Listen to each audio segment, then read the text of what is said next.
virtual, viendo la reunión en su dispositivo, pero escuchándola en español, por favor, ponga su computadora o dispositivo en silencio o mute y marque el 347-966-4114 con el código de acceso o número PIN 534-686-121, signo numeral. Gracias. Thank you.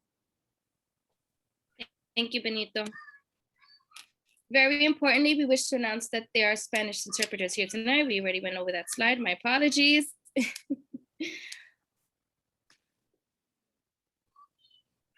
Because we will have simultaneous interpretation all throughout this meeting, it is very important that everyone speaks slower than usual to allow the interpreters to keep up. If you are conducting a presentation, please make certain that you pause and allow our interpreters enough time to interpret your presentation. Ground rules. Before the meeting starts, we want to remind our panelists to please mute yourself whenever you are not speaking. This is a public meeting and it is being recorded. I would also like to encourage for all of our CEC members and panelists to please keep your camera on during the meeting. And before we get started, I would like to introduce you briefly to our members. We are being joined this evening by President Aide Zainos Flores, First Vice President Maribel Gonzalez, Second Vice President Araceli Figueroa, Recording Secretary and Borough President Appointee, Ms. Wanda Jackson, Treasurer Natasha Sanchez, and Member Grisel Cardona. So at this time, I would like to hand it over to your President, Aide Zainos Flores, for welcome announcements. Thank you. Gracias, Melanie. Muy buenas tardes tengan todos ustedes. Bienvenidos a nuestra reunión del CEC del Distrito 9. I'm very happy to see you all. Welcome to our meeting from the CEC from this district. CEC District 9. Por favor, en su pantalla ahora mismo les está apareciendo una información donde hay ciertas ligas donde ustedes pueden ingresar y la principal que es la del correo electrónico, si usted quiere agregarse a una lista en la cual después se les haga llegar la información. You will see on the screen 3 slides that also will give you links to that you can click on to have more information. Principally, we have the email for CEC9 at schools.nyc.gov. And you can also check out the new CEC website at cec9bronx.org and follow us on YouTube as well. Así es. Entonces, estos son los sitios donde ustedes nos pueden encontrar. Y como comentaba al principio, me gustaría que se unieran a la lista de nuestra base de datos donde podemos enviarles el recordatorio de estas reuniones. And I would also like you to join our list so that you can receive copies of our minutes.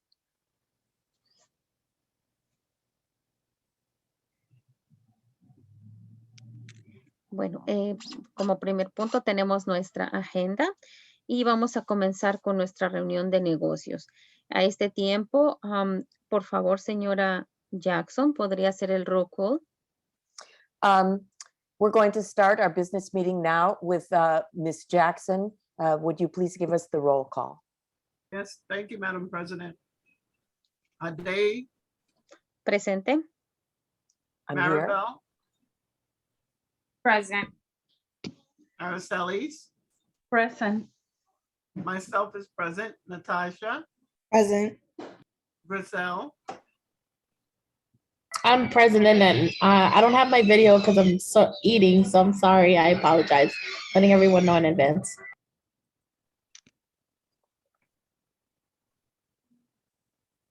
Present. Madam President, we have quorum. Muchas gracias, señora Jackson. Gracias. Y Nuevamente, bienvenidos miembros del consejo y todos los padres principales y equipo del Distrito 9 que nos acompañan. Igual bienvenidos a algunos panelistas que tendremos en esta reunión. Yes, thank you very much, Ms. Jackson, and welcome again to this meeting of CEC 9 for the discussion for the meeting for December. Efectivamente, como primer punto vamos a tener la discusión de la reunión del mes de diciembre. So we will start with discussing the month of December. Entonces, miembros del consejo, les abro el piso para sus sugerencias. I would like to solicit all of your suggestions. Can we, we're talking about things for discussion for December, am I correct? Sí. Yes. Can we get into depth about our special education recovery services and if parents did not feel comfortable with doing like after school hours, what other options that they have and stuff, if we can add that as a topic of discussion.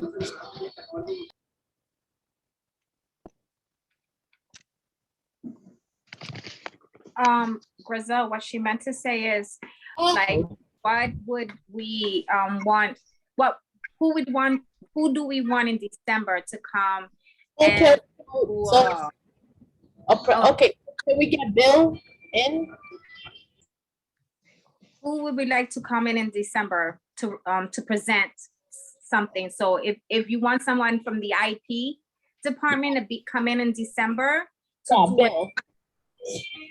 then that's what Yeah, that's what I'm saying. If we can get Bill or her up in here.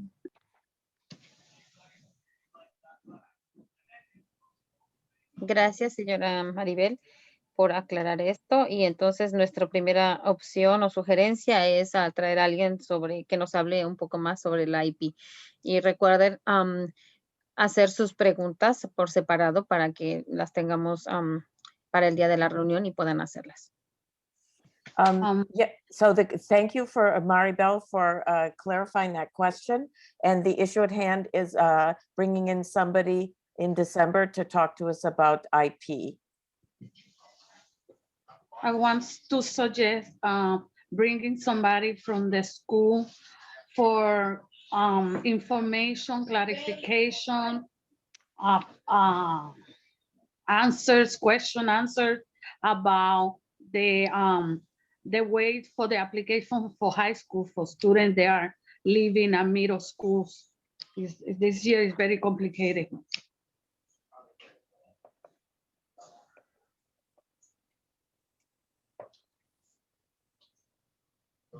Ok, entonces a mi entender es alguien que nos hable sobre ingreso a la high school. So what you're saying is you would like somebody to talk to us about applying for high school. Yes, to explain to the parents the process. This year is different.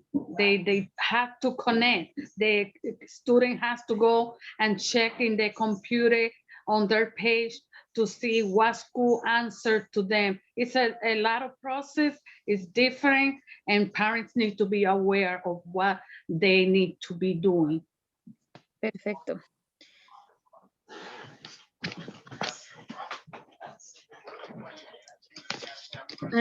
Recuerden que estamos sugiriendo los temas y posteriormente vamos a ver quiénes son la persona que esté disponible para esta reunión. Y entonces seguimos abiertos a más sugerencias. So please be aware that we're just discussing the topics now for the meeting, and afterwards we'll be open to suggestions for who we would like to choose to come in and give presentations on those topics. also I wanted to see who we can get to come in December and speak to us about the air purifiers and the sizes that are supposed to be in cafeterias and gymnasiums, because I've done several school visits and we found a gymnasium that has no air purifiers in them. the cafeterias have the small air purifiers, and to my understanding, they should have the big ones. So how do we go about getting these schools the correct air purifiers in their establishment for the cafeteria as well as the gym? ¿Qué departamento sería? Eso es más que nada con... Would that fall under SCA? Or I know it's something with buildings. I just can't remember the correct office, but I know it's someone with the people up there. I forgot the name of the guy. ¿Cuál Okay. sería el departamento? I'm sorry. Which department would be the one handling air purifiers? Perfecto, entonces vamos a pedirle a nuestra asistente que nos haga el favor de contactar ese departamento para que nos venga a dar un poco más de tema sobre estos purificadores de aire. So we're going to ask our assistant to please reach out to that department so they can give us more information about the air purifier size problem. And also, Madam President, in regards to the air purifiers, we had asked in a previous meeting about the filtration system and how often is it changed? And we still have not gotten the answer in regards to that. So I would like for someone to speak to answer that question that was posed in October, on October 17th.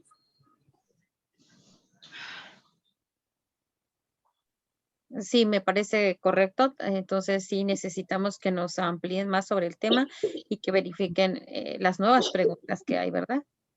Yes, I think that's a good idea. We need to hear more information for them about the air purifier problem and also an answer to our specific question about how often the filtration system is changed.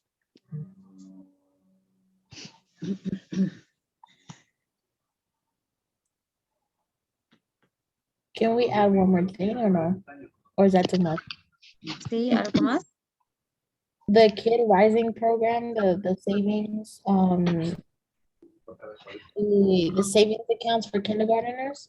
If we can get them to present. The Kids Rise, me estás diciendo, ¿verdad? You're talking to me about which program? The Kid Size? Kid Rise. Kid Wise? Is that it? Rise. Kid Rise. Rise, Kid Rise. Okay. Sí, anteriormente yo escuché de ese programa, inclusive asistí a una charla que hubo y realmente yo pregunté si podíamos hacer algo así, pero parece que ellos se habían programado para tener sus propias reuniones. Entonces, bueno, podemos preguntar otra vez, pero sí ya se había tratado eso y parece que, pero bueno, podemos intentarlo. Okay, I've already attended information meetings about Kids Rise, and I would like to have them speak to us, but I looked into it and it seems that they organize their own meetings for other people to come to them, but we can still ask and we can try to get them here. You never know.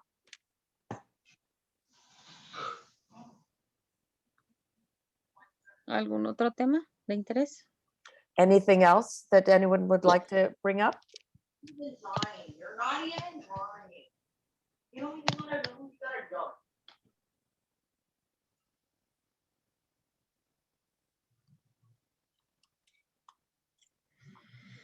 Sorry, una cosa más, babe. Sorry. Dígame.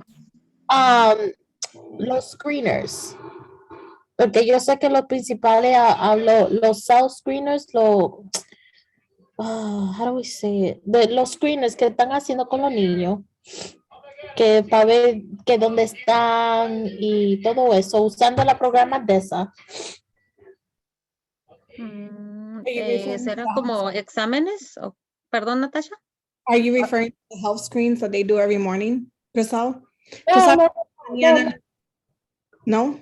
The social emotional screeners, because a lot of parents are not aware or they don't have a clarification of what the screeners are, the self screeners.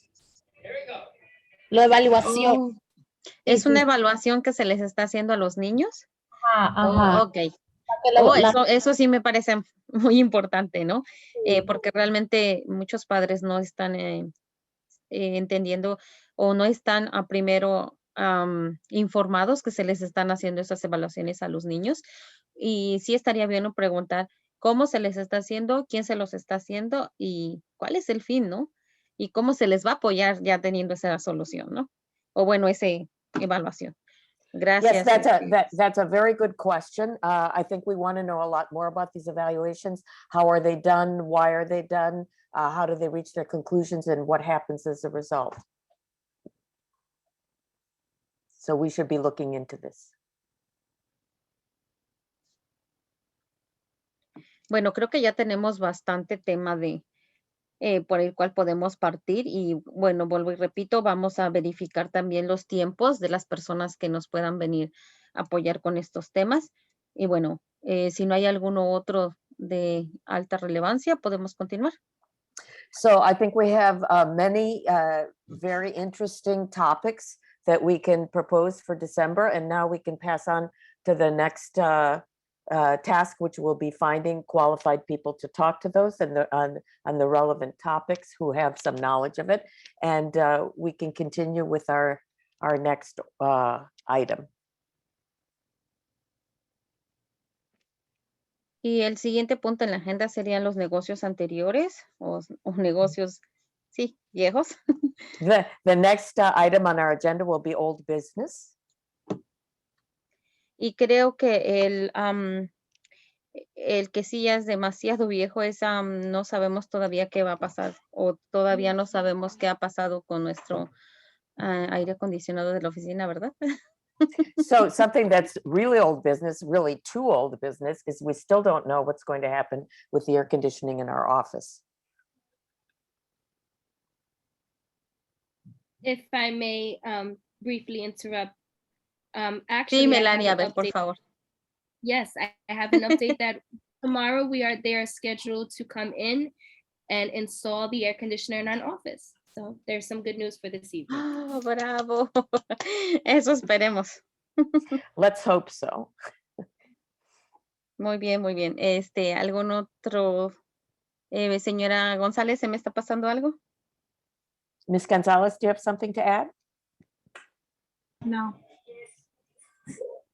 ¿Algún miembro se me está pasando algún tema viejo que no hemos tratado? Does any other member have any old business they'd like to bring up at this time?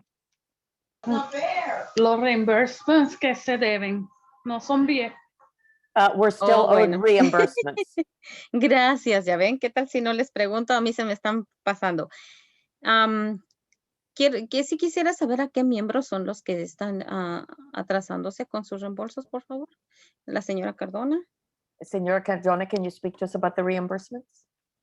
I could have sworn that I did one, but I never received a check. Maybe I may have not signed it correctly. I don't know, and I don't remember.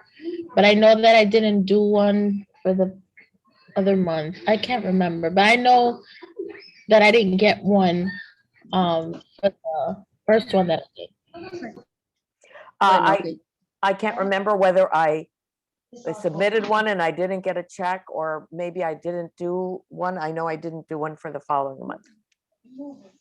Está bien, señora Grisel. Entonces voy a recordarle a Melanie que verifiquemos cuál es el que está extraviado, perdido, atrasado. Y verifiquemos que es solo uno de usted, ¿verdad? Aracelis, por favor, ¿cuántos son suyos? So that's fine. I'll have Melanie look into it and see if it was held up or lost or what the current status is. Aracelis? 3 con este mes de septiembre que no ha llegado. I mean, the check is for September has not arrived. en October. And October. Okay, entonces son 2, septiembre y octubre. No, 3. So there's 3 months missing. August and October. August, September, and October. No, July. August and October. July, August, and October. Okay.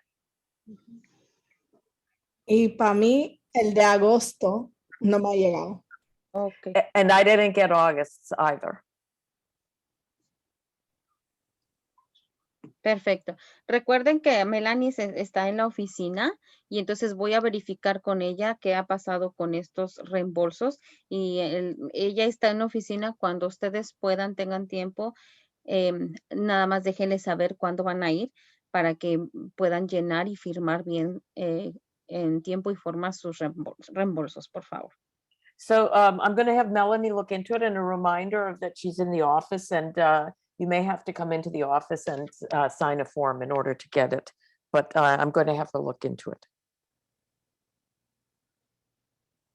Bueno, entonces, ahora sí, ¿estamos bien? ¿Alguien más? Anybody else have old business? No. Perfecto. Pasamos al siguiente punto. Ya tenemos esto. También los negocios antiguos, los nuevos negocios. So now we're going to pass on to new business. Los nuevos negocios. Más que negocios es que seguimos al pendiente con las visitas de las visitas escolares. Sí me gustaría saber a ustedes miembros cuántas visitas han acudido y cuántas les falta, por favor. I'd like to talk about school visits now, and I'd like to know from the members how many school visits have been made and how many remain to be made. Yo, por mi parte, ninguna me ha contestado y yo tomé la oportunidad, iniciativa de ir a la escuela 313, que es una de mis escuelas anteriores, y hice la visita yo. El principal me dijo, ven y chequea, y hice la chequea, pero unfortunately, Marlene no ha tenido respuesta de todas las escuelas que ella ha mandado para que yo visite, y deberían de pero con el superintendente, porque no está contestando para mis escuelas nadie. So unfortunately, I was only able to visit one preschool where I knew the principal, and unfortunately, Melanie has not received a response from the superintendents for any of the school visit requests that I have made. ¿Me dijo que es la escuela 313, Aracelis? Sí, fui a la 313. I went to 313. I went to school 313. Si usted hizo esa visita, ¿quién era el liaison para esa escuela? ¿Cómo fue? Usted hizo ya esa visita como de cortesía, pero de los demás miembros, ¿quién es el liaison de esa escuela? So you went because you knew someone there and it was a courtesy that they gave you, but who's the liaison that the other members can contact to make reservations? Yo soy el liaison de esa escuela. Oh, perfecto. Entonces ya cumplió con una. Okay, I'm the liaison. I'm the liaison with that school. Well, that's wonderful. So everybody can just contact you. Okay, let me tell you in English. I went to the school. That's one of the schools that we put in the back because you guys, we agreed that we were going to visit the new schools appointed. Unfortunately, Melanie haven't got a school request for my visit from the new schools that you guys assigned to me. And I'm suggesting that maybe if they let the superintendent know, maybe he can follow up because nobody had answered to Melanie requesting visits for me from the new schools. Ok, perfecto. Sí, afortunadamente vamos a tener aquí al superintendente para hacerle otra vez ese recuerdo, que hable con los principales, y realmente espero que algunos de nuestros principales estén aquí en esta reunión el día de hoy para que escuchen esto, ¿no? Habíamos anteriormente ya hablado con ellos que queremos hacer una relación de escuelas con el CEC, ¿no? Entonces, perdón, señora Molly. So thank you. I'm going to reach out to the superintendent and ask him to remind the principals of the importance of getting back to us and allowing us into the schools. I hope that some of the principals are listening tonight and will take it to heart because this is it's very important that we have an ongoing close relationship with the principals. I had my school visit, MS 22. I had another visit for PS 55, but I had to reschedule because I was sick. But they haven't responded for a reschedule. And I did also as well tell Melanie to reach out to my other schools to see who would give me a school visit, allow me to come in. I'm guessing she hasn't heard any response either from them. That's why she hasn't tell me anything. But so far, I've only done MS 22. Bueno. If I can just briefly interrupt, I do see that Superintendent Sherman has his hand raised, and I'm assuming it's in regards to the topic of discussion. So I would just like to allow Mr. Sherman to speak on that. I don't have to, it's up to you, President. It's your meeting.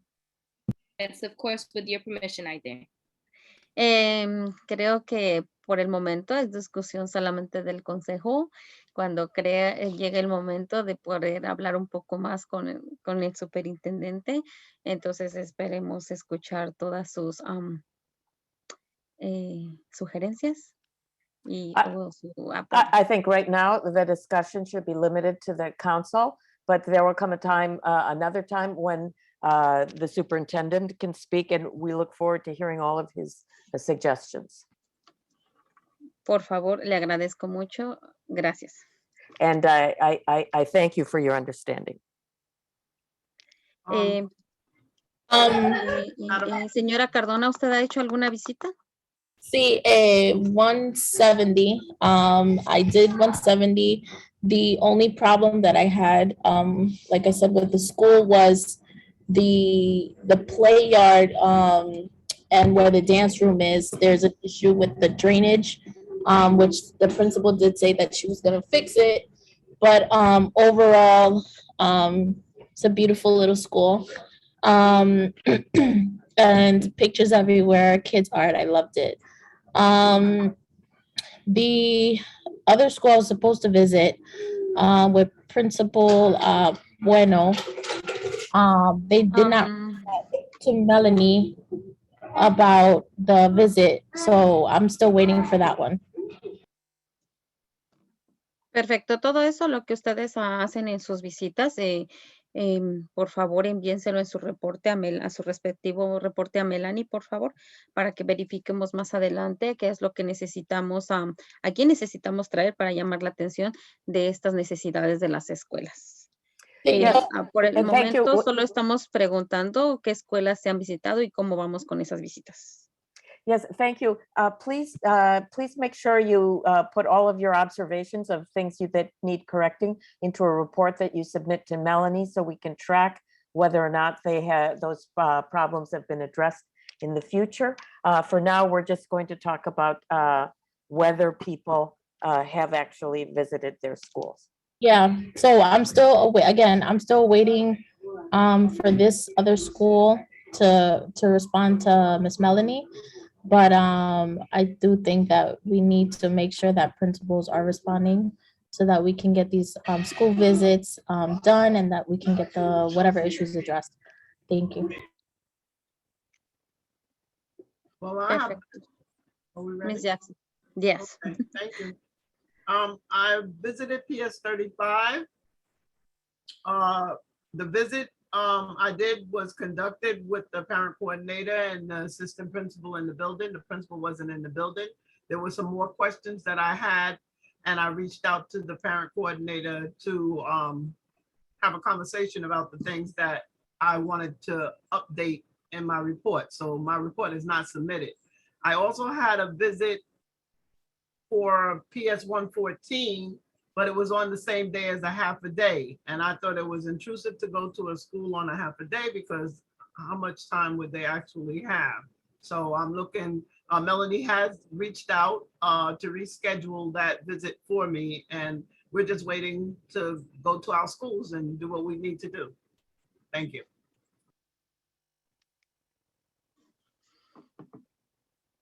Perfecto. Entonces, estamos viendo, señora Natasha, ¿usted ha hecho alguna visita? I haven't been able to do any as of yet. Ok, entonces yo he hecho dos visitas a dos escuelas, a una middle school y una elementary, y la cual le voy a hacer también llegar los reportes a Melanie para verificar todo lo que necesitan apoyo esas escuelas, que realmente en mi caso no es mucho. Okay, I've made several visits and I'm submitting my reports to Melanie so that she can follow up on what needs to be fixed, which in my case is not much. Y entonces, por lo que podemos observar, tenemos todavía mucho trabajo que hacer en crear esas relaciones con las escuelas. Precisamente ese era el motivo de saber cómo íbamos con las visitas, porque sabemos que en tiempo de pandemia no pudimos hacer estas visitas, lo cual ahora mismo se nos está complicando, pero debemos seguir trabajando duro en esto. So it's clear that we have a lot of work ahead of us to develop a much closer working relationship with the schools. Admittedly, during the pandemic, it was impossible to visit the schools, but it's equally clear that we're going to have to make up for last time by putting a lot of effort into this. Bueno, entonces, ¿algún tema nuevo que tengamos que tratar? Does anyone else have new business to bring up? Vamos bien, ¿verdad? Perfecto. Es el otro punto que vamos a recordarle también al superintendente que nos haga el favor, va a ser el que nos hace falta nuestra estudiante de high school. No tenemos algún representante o con quien dirigirnos para hacer, necesitamos el asiento de ese estudiante que sea ocupado. So we don't have a student representative with us tonight, and we really need to fill that space so we can have student representation. Entonces también seguimos trabajando en eso, ¿ok? So we will continue working on that, okay? Bueno, son las 6:03. Si no hay algún otro pendiente sobre asunto nuevo que tratar, sugiero que podemos cerrar nuestra sesión de negocios. So if no one else has anything to say, we can close out this session for business. I motion. I second. I second. I second already, Tasha.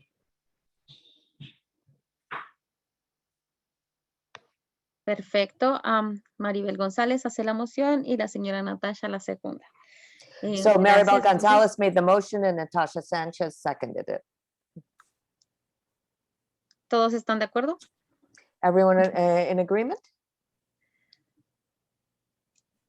Perfecto. Motion, bueno, sí, todos sí, ok. Okay, motion approved. Siguiente punto, por favor. Next Señora Next Jackson, slide, please.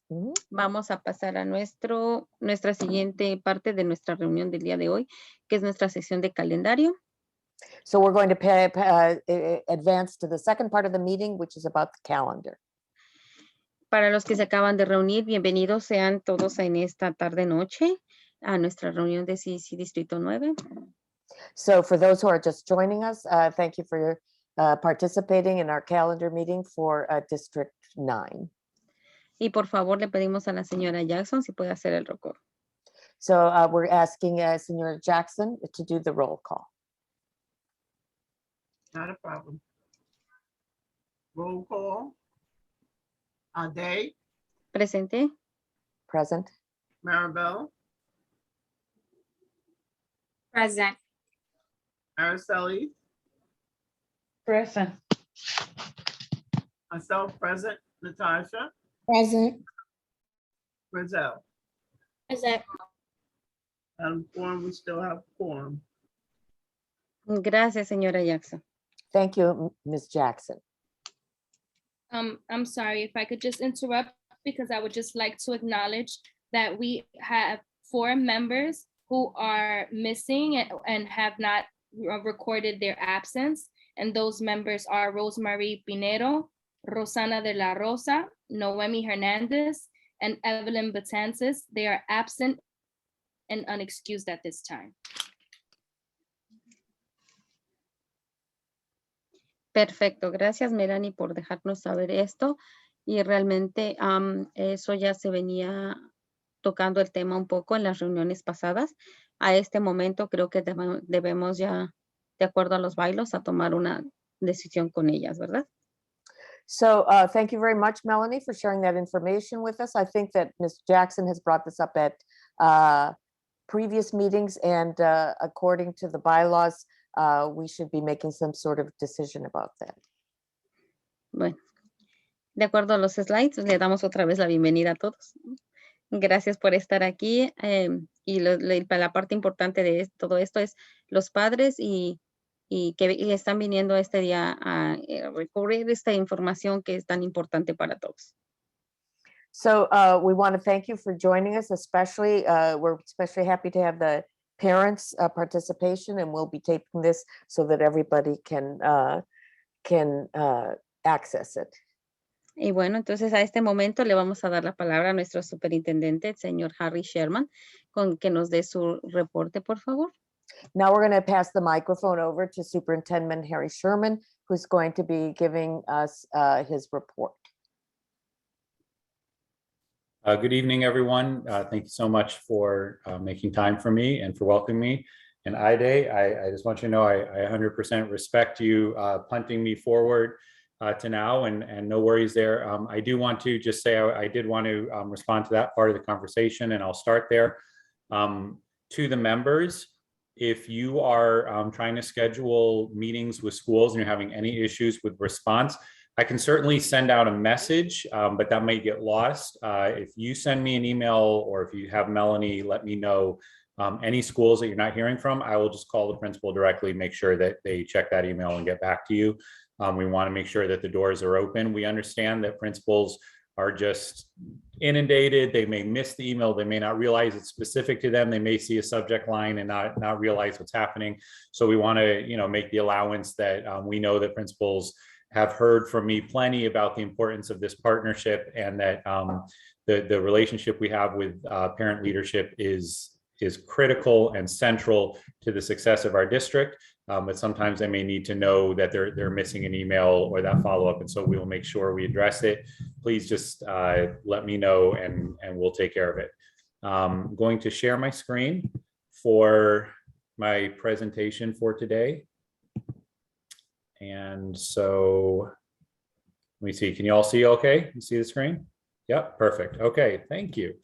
So I'm going to share a few things, and some of the things you guys were speaking about in the business portion, I actually am going to speak to today, as far as special ed recovery and screeners and some of those things. And also I can certainly assist with who the best people are to come and speak to some of the matters that you have, if you're unable to identify who they may be. But I know that we will address any of the concerns that we have. I'm going to start with attendance. In a normal year, this would be more of a concern, and it continues to be a concern that our attendance rate is at 89.4%. But I do want to say in context of the city that attendance across the city continues to be a challenge, and that is due to several factors. We know that we still have children who are on our registers who we do not think are going to be in attendance, but we still have not been able to verify what school they're attending. Let's say they're attending school in another state or even another country. It can be hard to get the information we need to get them onto the other register. We also know that we have families who are still reluctant and concerned about sending their children into school, and do not intend for the children to be in person. But that number is very low for us. We only have 24 students who have not attended school once this year. So if you look at combined students who may be attending in another district or another state or another country even, as well as students whose families have just indicated that they do not want them in person, we've got that number down to 24, which is really great considering our district is right around 19,000 students at this time. We are focused on addressing chronic absenteeism, which is currently at 35.3%, as well as addressing the challenges with our students in temporary housing. We also know that one of the challenges for our students with attendance is classroom closures and exposure and quarantining, where even when the children can be marked present, it just creates a different level of challenge when students are learning from home. Maybe they're not logging on, maybe the connection issues are there. And so we're doing everything we can to ensure that we capture all of that attendance. And we're addressing individual challenges as well. There have been challenges around transportation, busing, access. We are very conscious of those challenges and are working diligently with our partners at Office of Pupil Transportation.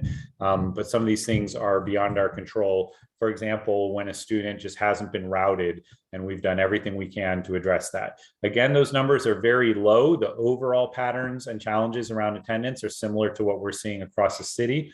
And we are right at sort of the average for the city with our attendance across the district. I want to update briefly about academic screeners, and I'll also speak to SEL screeners in a moment. I will do my best to answer any questions around these, but also I do want to just share that while it is not new for us, the idea that we're giving screeners and assessments and so on, it is new that the whole city is administering these screeners and giving the same screeners and learning with the same reports. And so a lot of things that we're doing, we're just learning as a district for the first time, and we're learning to implement.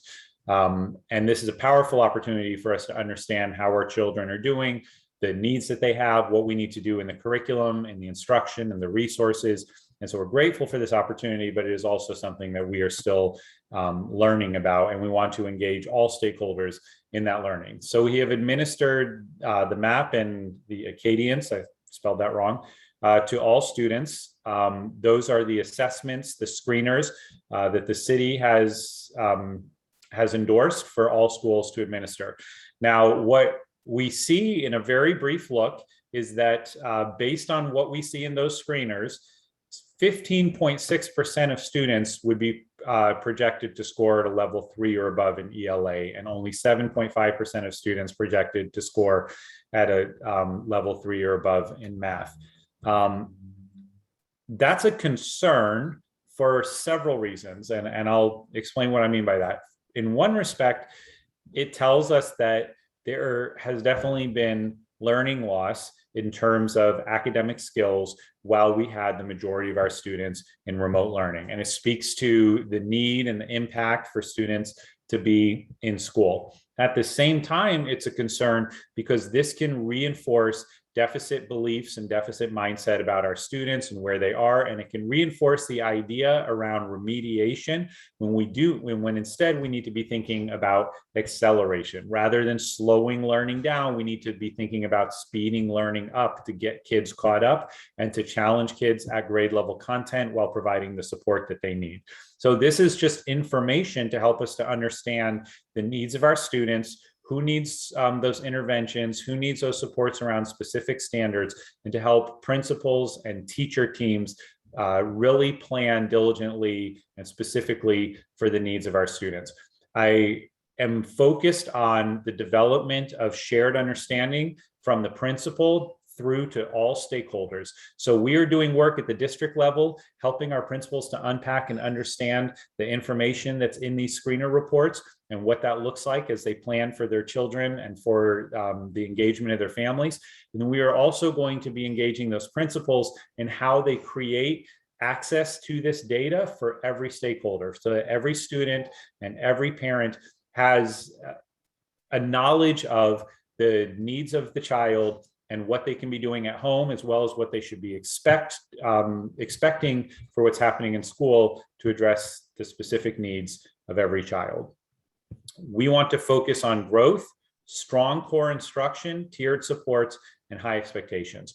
None of those things is remediation. We don't want this data to drive us into beliefs that our kids can't, that they won't, that they don't have capability, that they don't have assets. We want to focus our energy on addressing the needs of students while leveraging their strengths and really making sure that core instruction is strong so that all students make the growth and get the access that they need.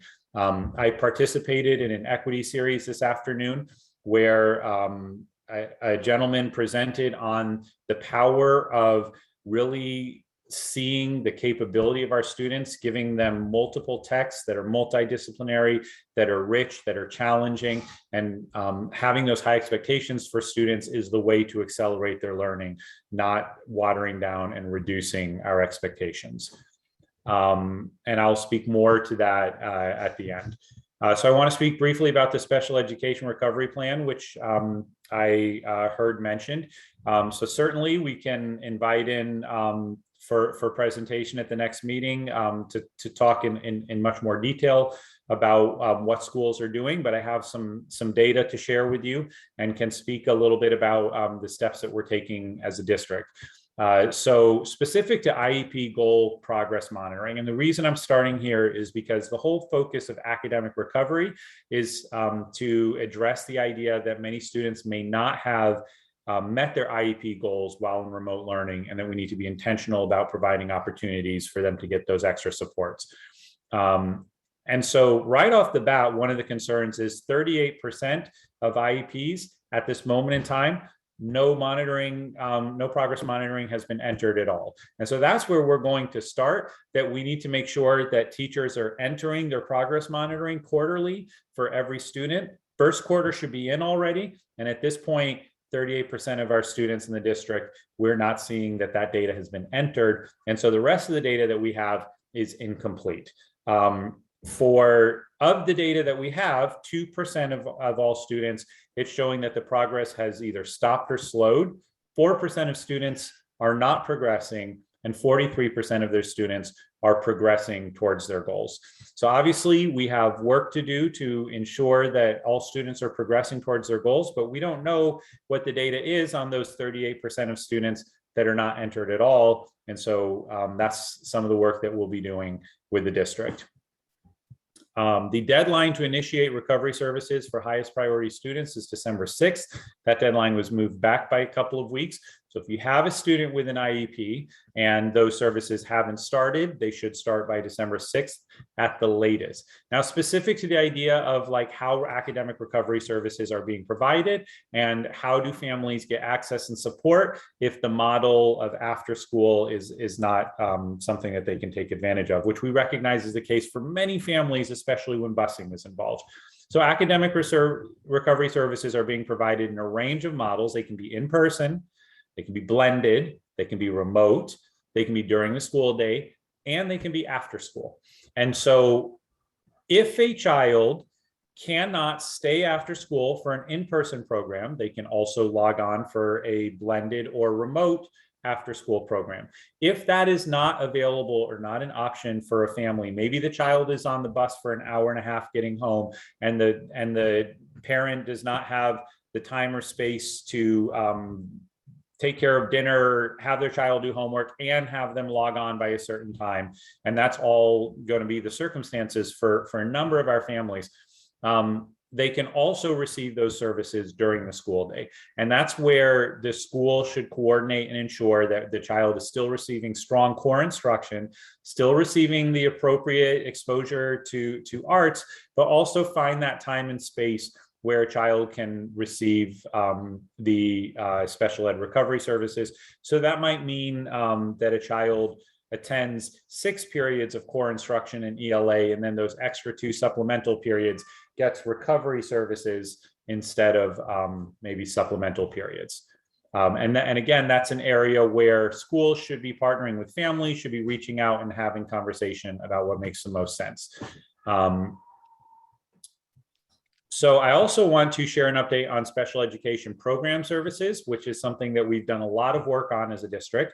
So for New York City right now, program services that are fully served, meaning that children are getting every service in their IEP, every period, every program, every service, that rate is 81% for the city. For District 9, the rate is 86%. And yes, we want that rate to be 100%, but 86% fully served is the highest it has ever been for District 9. So we are proud of that work.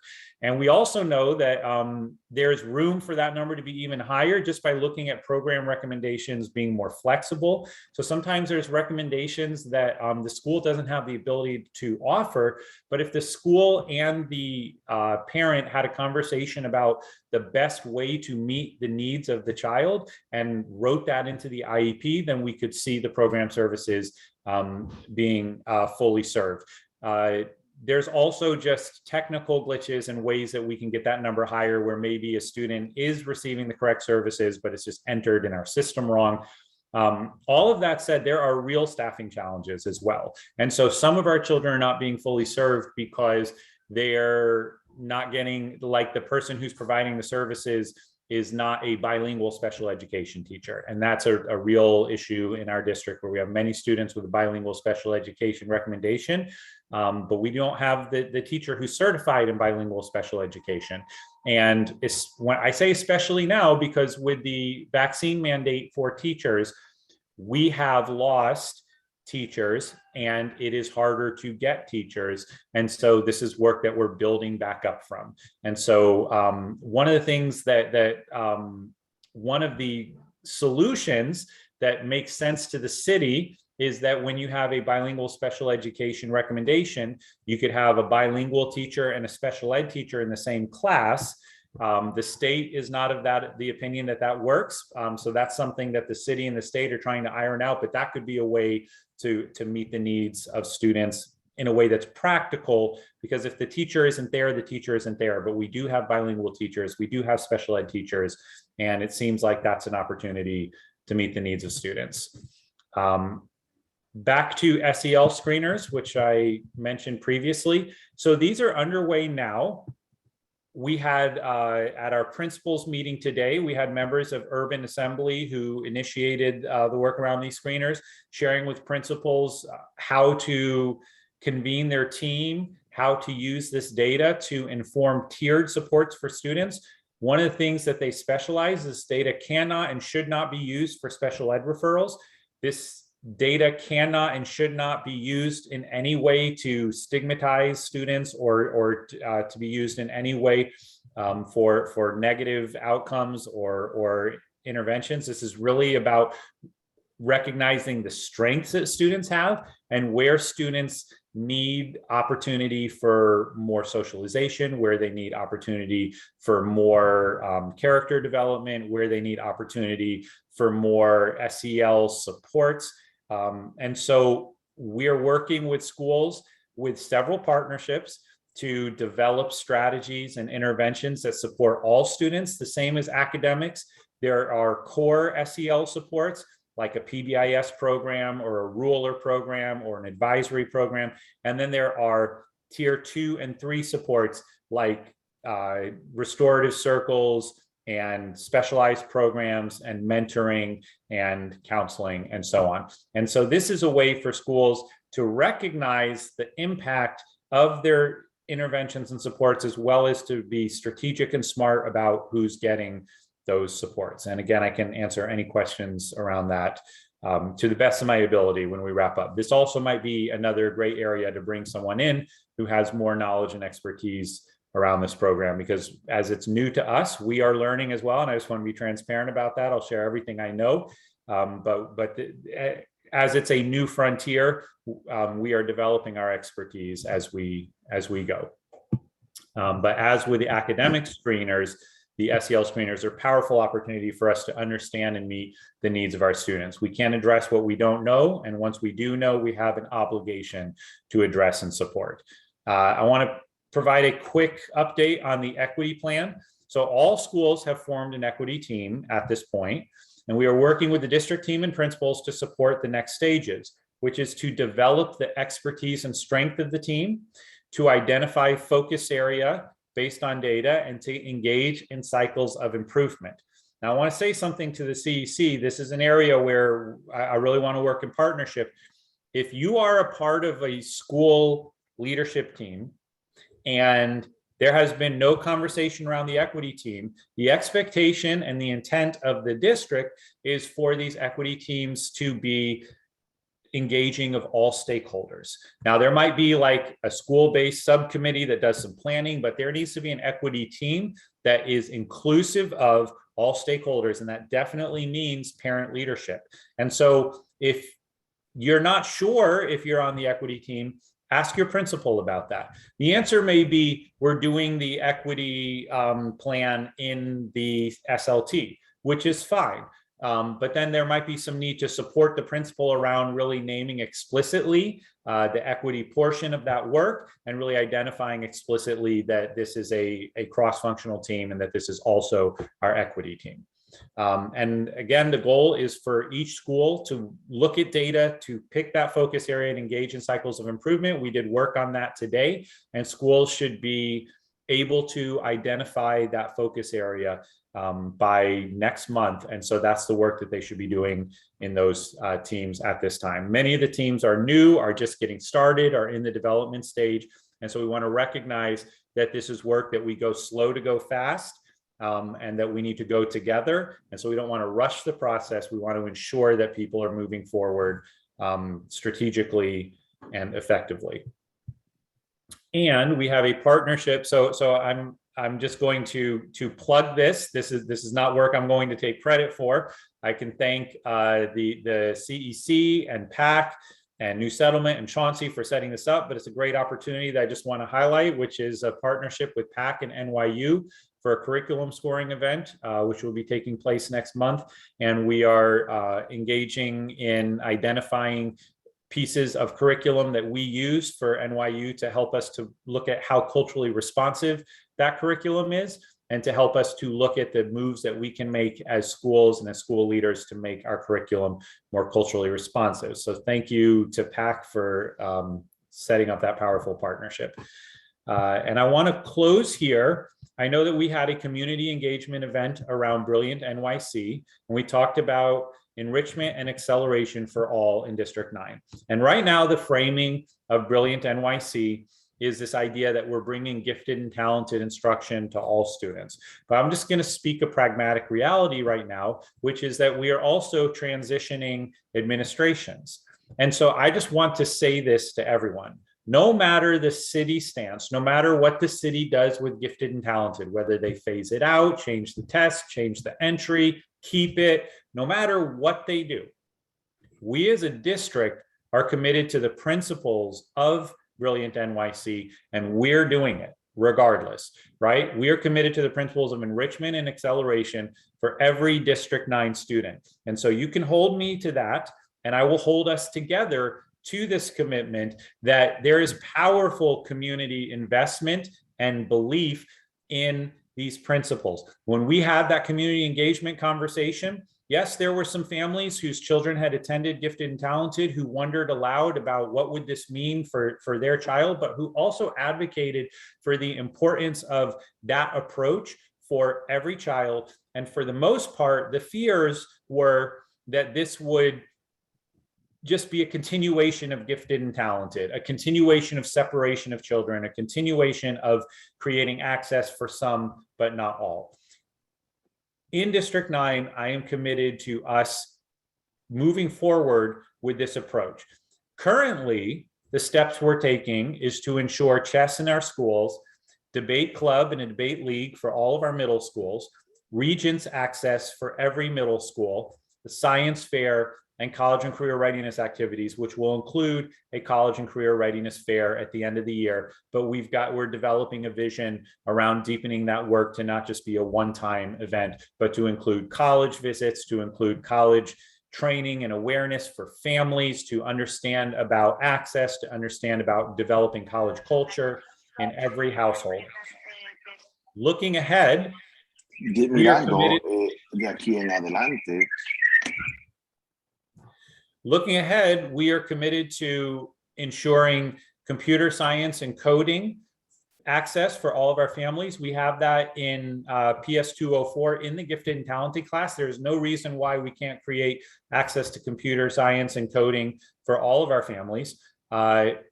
And as I spoke before about the webinar that I attended just earlier today, it was specific to ensuring high expectations for Black boys in reading. But everything that he talked about was principles that really would apply to all students and all learners, no matter special ed, multilingual, Hispanic, Black, boy, girl. There was no reason why this wasn't an approach that made sense for everyone. And what he talked about was rich and engaging texts, multidisciplinary learning and writing, high expectations, challenging work for every child. And that's really at the core of the belief around Brilliant NYC, that every child has an asset, has multiple assets, multiple gifts and abilities.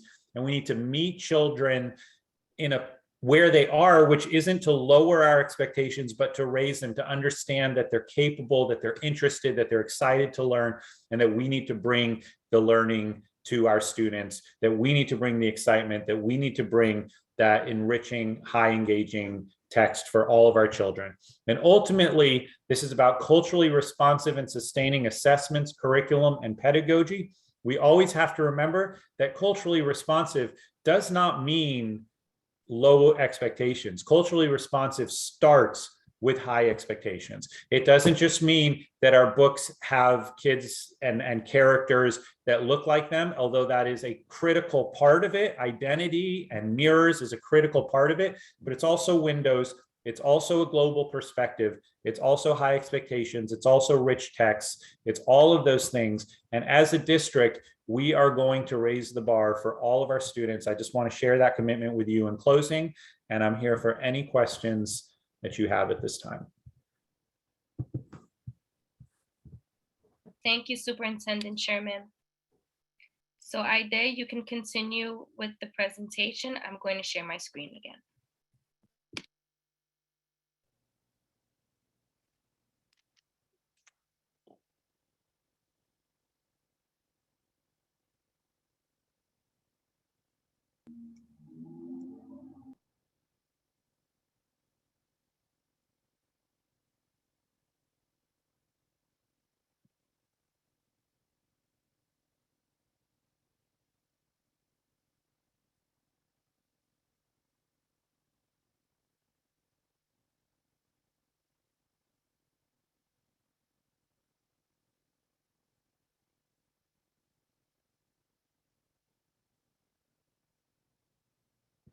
Gracias, Melanie, por compartir otra vez la pantalla. Muchísimas gracias, señor superintendente Harry Sherman, por toda la información que nos ha dado. Yo creo que sí tenemos algunas cuantas preguntas, pero vamos a dar paso a las presentaciones primero, o bueno, a nuestros siguientes temas de la agenda, y en el espacio de comentarios, ahí le vamos a poder hacer nuestras preguntas. Por favor. Thank you very much, Superintendent Sherman, and also Melanie, but thank you, Superintendent Sherman, for that excellent presentation. I'm sure there are a number of questions, but for reasons of time, we're going to continue on with the rest of our agenda and get that taken care of first. And people who have questions will are welcome to publish them in the chat, and hopefully they can be answered there. Y entonces a este momento, como lo había mencionado Melanie, tenemos algunos miembros que no se han presentado a las reuniones y tampoco han sido debidamente, ellos no han anunciado debidamente la excusa o la falta de su asistencia. Yes, so now we're going back to what Melanie mentioned, that we have a number of people who've been missing meetings and who have not informed us in advance that they would not be present or presented excuses for their absence afterwards. Entonces vamos a continuar con remover a los miembros del consejo. So we are going to proceed now to removal of inactive members from the council. Mediante resoluciones, por favor, y vamos a empezar con la resolución número 1, que sería para la persona o para la madre Evelyn Betances. So we're going to begin with resolution number 1 about removing Evelyn Betances.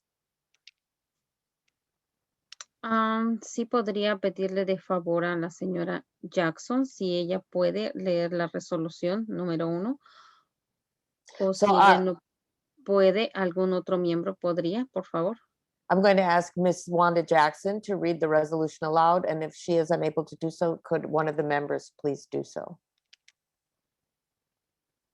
I could do it. I'm sorry. Miss Jackson, ¿usted puede leer la resolución número 1? Sí. Perfecto. Okay. Whereas Gracias, today, señora Cardona. whereas Adelante. today, Sorry.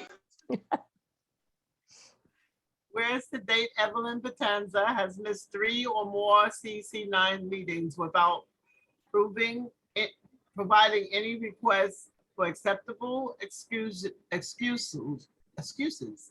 or absences in accordance to the CEC bylaws. And whereas section 6 of the bylaws for CEC 9 reads follows. And it is the responsibility of each council member to attend all meetings of the council. It is incumbent upon all council members, except in case of emergency, to notify the president or the secretary to the council at least 48 hours prior to the scheduled meeting time of their intent to be absent. There should be no proxy or absentee voting. Any member of the council who fails to attend 3 meetings of the council of which she or he has duly notified without rendering in writing a good and valid excuse, therefore the president vacates his or her office by refusal to serve Education Law 2590-C. Each written excuse and absence noted as excused or unexcused shall be included within the official written minutes of each meeting. According to the Chancellor's regulations D-140, D-150, and D-160, the following constitutes valid excuses for absences, death or relative or attendance at a relative's funeral, serious illness or injury of a member or family member, mandatory court attendance, including jury duty, military duty, and job-related conflict, which makes absence from the council meeting unavailable. Whereas, in accordance to the bylaws of the CEC 9, Ms. Evelyn Batanza was notified by electronic mail of the council's intent to request removal for failure to serve. And whereas Ms. Evelyn Batanza has not contacted the administrative assistant stating his or her intentions to serve or attend the next scheduled CEC meeting, and be it resolved, the Community Educational Council District 9 on Tuesday, November 16th, 2021, hereby votes to permanently remove Ms. Evelyn Batanza from CEC 9 for failure to serve. Motion.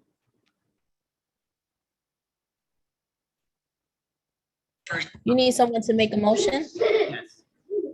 I make the motion to remove Evelyn Batanzas from CEC 9 due to not the failure of absence. Or am I saying that correct? Yeah. I second motion to remove Ms. Batanzas due to failure to absences. I will believe all members will now have to take a vote. So I will do a roll call for the vote, and this will happen for the remaining 3 members as well. Roll call. Adelante, señora Jackson. Go ahead, Miss Jackson. Okay. Ade, Approve. Approved. myself approve. Maribel, Approved. Natasha, Approve. Aracelis, Approve. and Grisel. I approve. Madam President, everybody approved and the motion is passed by 6 yeas.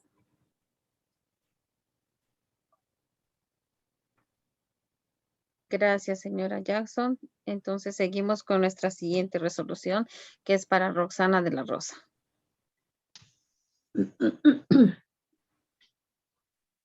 Whereas the date that Miss Roseanne de la Cruz have missed 3 or more CEC 9 meetings without providing any request for acceptable excuse of absences in accordance to the CEC bylaws. And whereas the section 6 of the bylaws for the CEC 9 reads follows. Section 6, absences. It is the responsibility of each council member to attend all meetings of the council. It is incumbent upon all council members, except in cases of emergency, to notify the president or the secretary to the council at least 48 hours prior to the scheduled meeting time and of their intent to be absent. There shall be no proxy or absentee voting.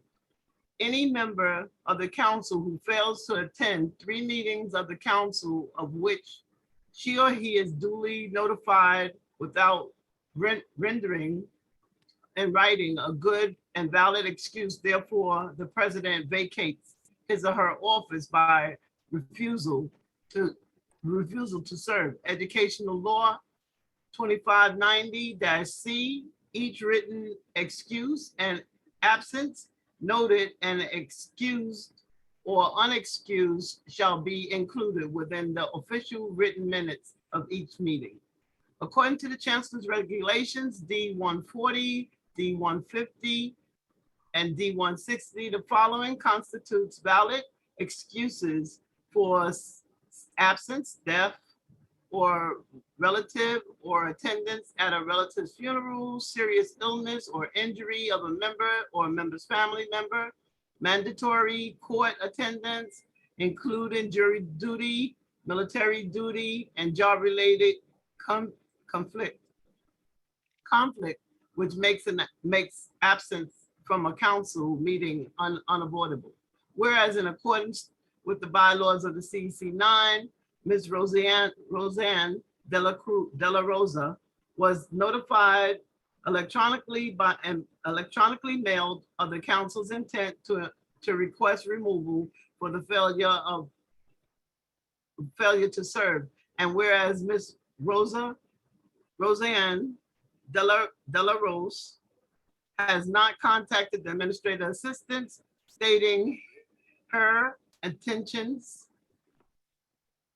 to serve or to attend the next scheduled CEC meeting, and be it resolved, the Community Educational Council of District 9 on Tuesday, November 16th, 2021, hereby votes to permanently remove Ms. Rosanna de la Rosa and CEC 9 for failure to serve. Motion. I, Maribel, motion Ms. Rosanna de la Rosa to be removed due to attendance. I second that motion. Maribel, motion. Okay, and Tasha second.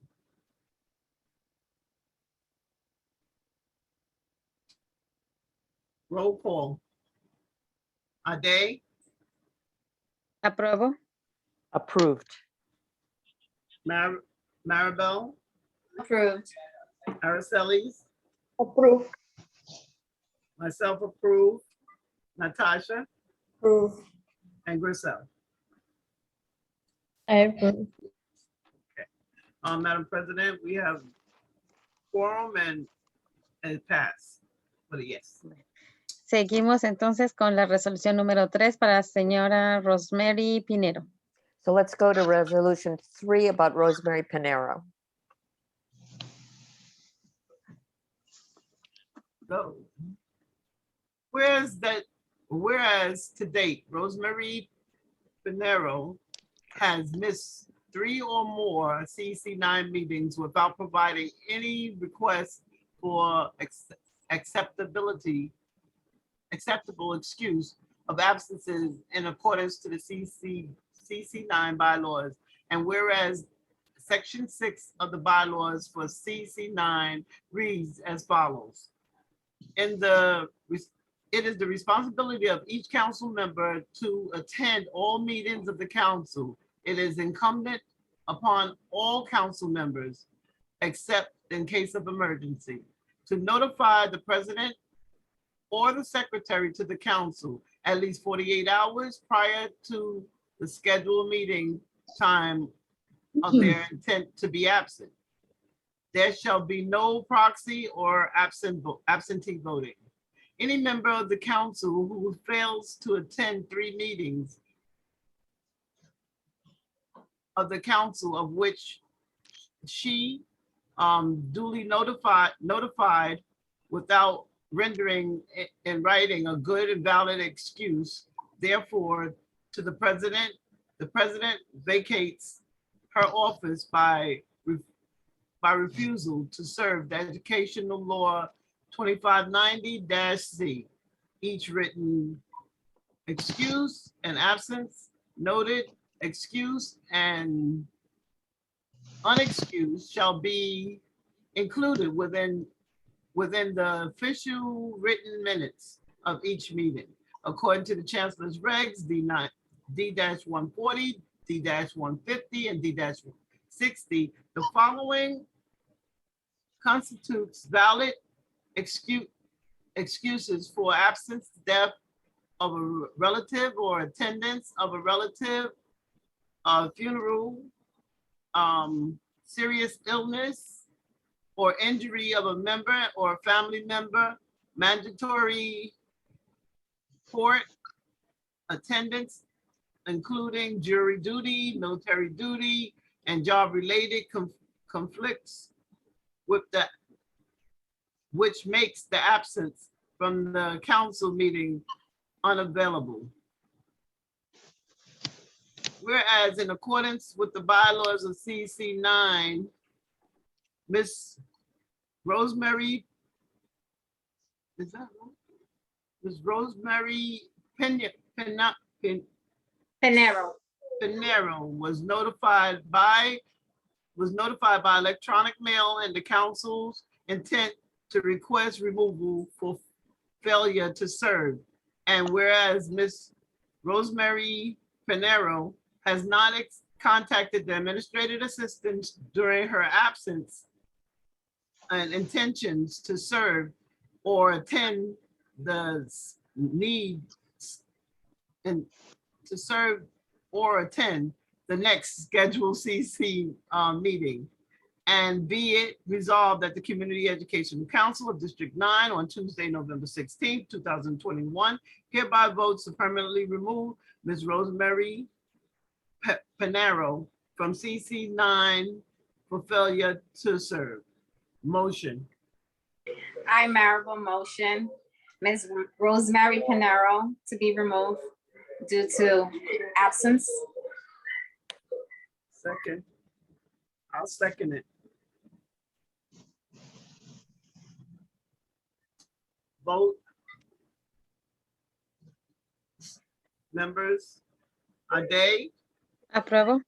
Approved. Maribel, Approved. Araceli, Approve. myself approved, Natasha, Approve. Marcel. I approve, but point of clarification, did someone second it? I just want to Yes, make sure. I did. Oh, okay. All right. Yeah, I approve. Okay, Madam President, we have 6 yeas and it passes. Gracias. Y seguimos con la última resolución que es para Noemí Hernández. So we're going to resolution number 4 about Noemi Hernandez. Whereas to date, Ms. Noemi Hernandez has missed 3 or more of CC9's meetings without providing any request for acceptable excuse of absences in accordance to the CC9 bylaws. And whereas Section 6 of the bylaws for the CC9 reads as follows. Section 6, absences. It is the responsibility of each council member to attend all meetings of the council. It is incumbent upon all council members, except in cases of emergency, to notify the president or the secretary to the council at least 48 hours prior to the scheduled meeting time of their intent to be absent. There shall be no proxies or absentee voting. Any member of the council who fails to attend the 3 meetings of the council of which she has duly notified without rendering in writing a good and valid excuse. Therefore, the president vacates her office by refusal to serve. Educational law 2590-C. Each written excuse and absence noted as excused or unexcused shall be included within the official written minutes of each meeting. According to the Chancellor's Regulation D-140, D-150, D-160, the following constitutes valid excuse from absence: death or relative or attendance of a relative's funeral, serious illness or injury of a member or family member, mandatory court attendance, including jury duty, military duty, and job-related conflict, which makes absence from a council meeting unavoidable. Whereas in accordance with the bylaws of the CEC 9, Noemi Hernandez was notified electronic mail of the council's intent to request removal for her failure to serve. Whereas Ms. Naomi Hernandez has not contacted the administrative assistants stating her attendance to serve or attend, not to attend next scheduled CEC meeting, and be it resolved that the Community Educational Council of District 9 on Tuesday, November 16, 2021, hereby votes to permanently remove Ms. Noemi Hernandez from CEC 9 for failure to serve. Motion. I, Maribel, motion Naomi Hernandez to be removed due to her absentee. Second, I'll second it. Madam President, all 6 yes, and it passes. Claro que sí. A ver.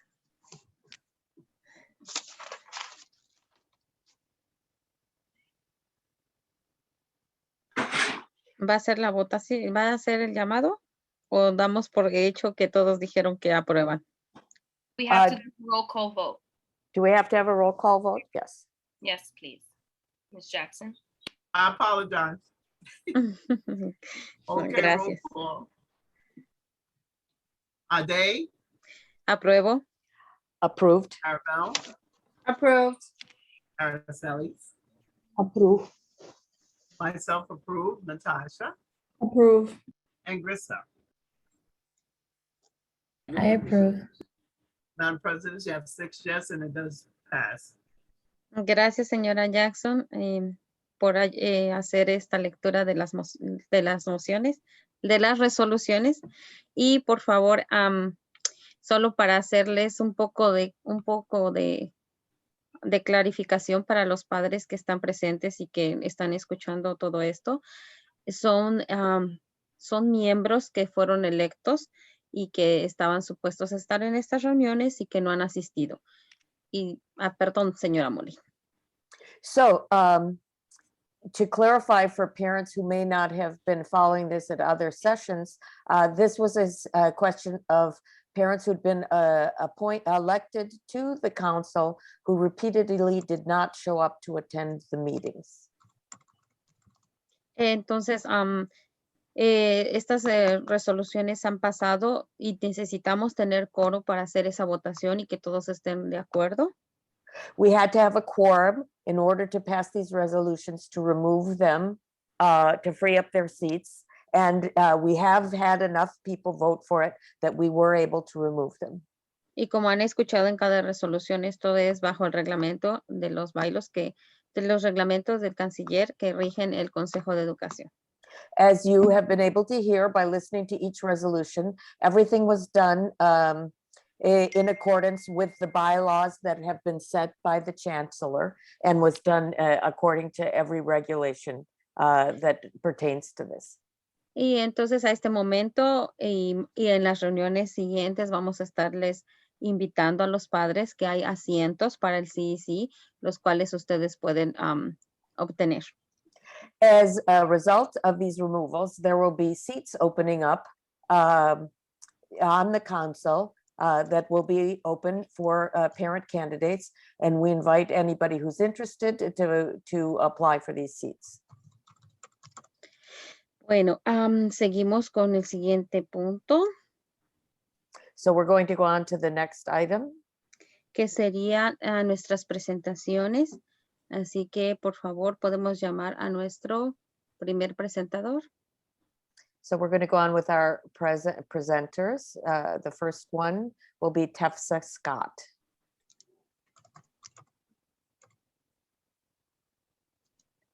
Good afternoon, everyone. Hi, my name is Tefsa Scott, and I am the school food supervisor for District 9 with Mr. Beckles. So I'm just here to just give some information regarding to school food. President, we are all aware of the supply chain issues that we're having, and it's affecting school food also, in regard especially to the aluminum pans that we're using right now to pack food in to send to the classrooms. So because of the supply chain issue we're having, there's a shortage of those pans, of which those pans originally were supposed to be used just for emergency, but right now we're having no pans. So what we're trying to do now presently is to try to reopen back the cafeterias where the students can be served back on the serving line. In some schools so far it's working, but we're still trying to encourage principals to meet with their school food service managers so we can start back service in the cafeteria. Thanks. Thank you so much, Mr. Scott. We're going to move on to our next presenters, which would be Max Applebaum and Valerie Rojas. So the floor is yours. Let's see. Okay, yeah. Hi, everyone. Good afternoon, good evening. How are you? Thank you so much for having us. I'm here with my colleague, Max Applebaum, and myself. And today we're actually hoping to share with you some relevant data about District 9. So I think I'm gonna share my screen. See if this works. Oh, I think the host needs to enable me to share screen. I just enabled you. You should Great. have that. Great. Okay. I think this is it. Okay, can everyone see my screen? Yeah, perfect. Okay, so so today we're really excited to come and present the District 9 data summary. And before I forget, of course, I just wanted to say that we're from District Planning. So the Office of District Planning, Valeria Rojas, Max Applebaum. I think I forgot to mention it. I just said my name. So we have put together this District 9 data summary, and which we have shared with Superintendent Sherman and also the CEC. And as you can see in the table of contents, actually is quite thorough and therefore is quite long. So what I wanted to propose is to actually, since our time is limited, I would focus on 4 data points that we think is relevant. And given the time constraints, I think the best way to do it is that I would present on these 4 data points, and I would ask you to please note down your questions, your comments. So at the end of my presentation, I would be more than happy to address those questions. So without further ado, I would like to start by talking about about enrollment.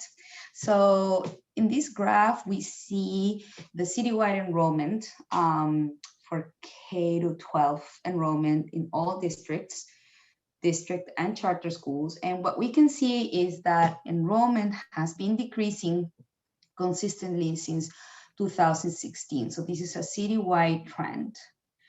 In contrast, right, when we take a look at citywide district 75 enrollment, this enrollment actually has increased since 2016, actually has grown by 12% since the school year of 2016-2017.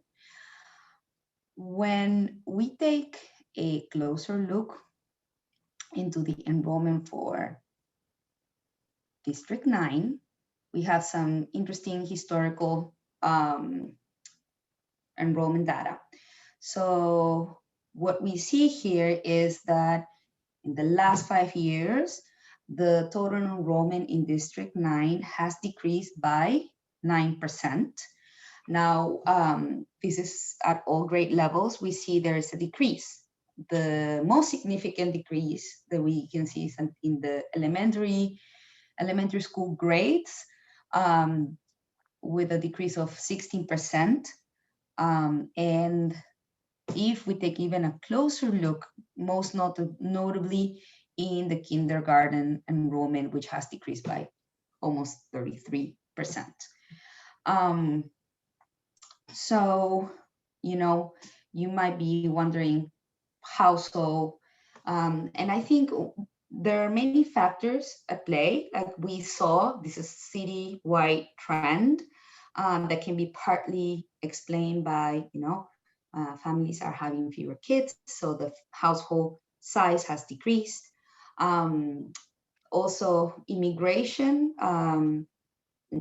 nationwide has pretty much half its size, so decreased by 50% since 2016. So that definitely has an impact on school enrollment. And this is a nationwide statistics, but I'm just trying to explain. So immigration, household size, and we could also talk about the pandemic. A lot of families decided to move out. Now these families might return, and so this trend might reverse.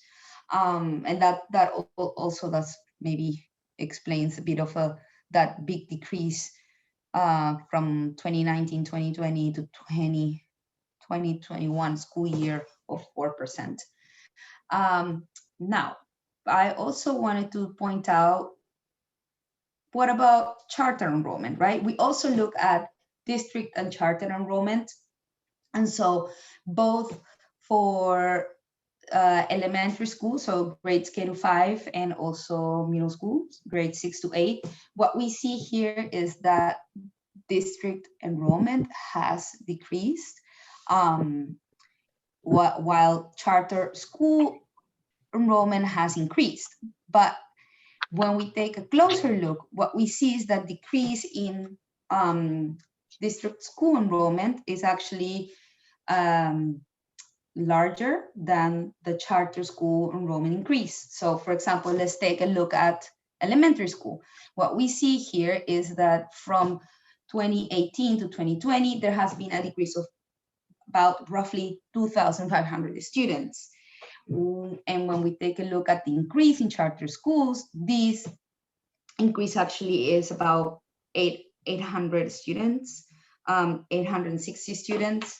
So, and similarly is at the middle school level. So what we are seeing is that the increase in charter school enrollment is smaller than the district school enrollment decline.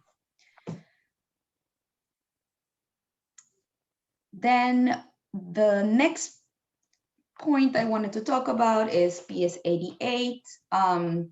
So as we know, last year, the Department of Education considered merging PS 88 with PS 53. After many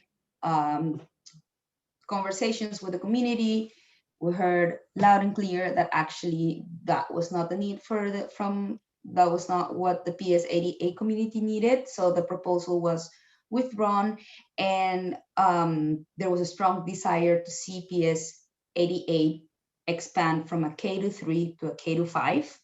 The update is that actually we are going to the PS 88 SLT meeting to continue discussions around this potential grade expansion.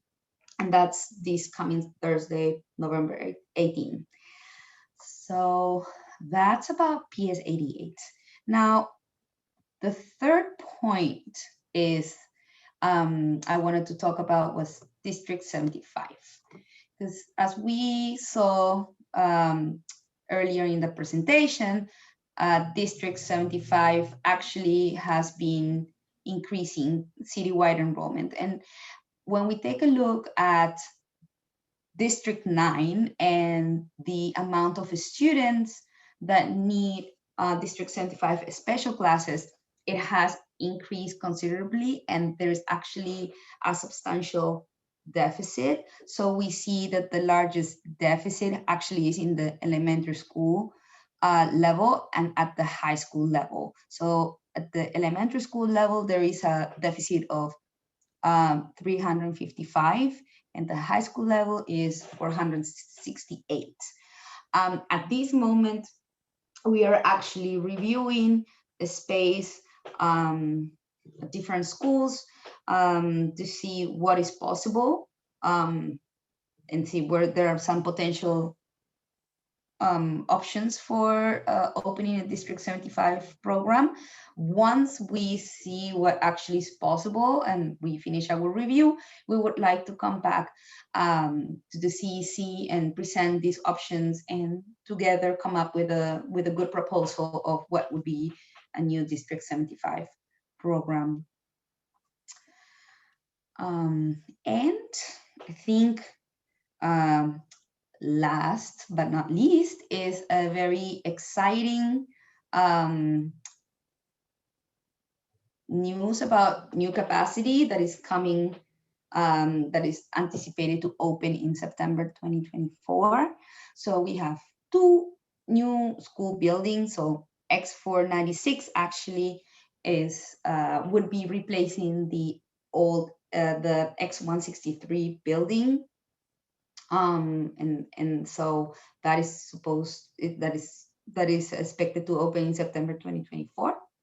And then PS 163 will have a brand new school with plenty of room. And then the other new school building is X 468.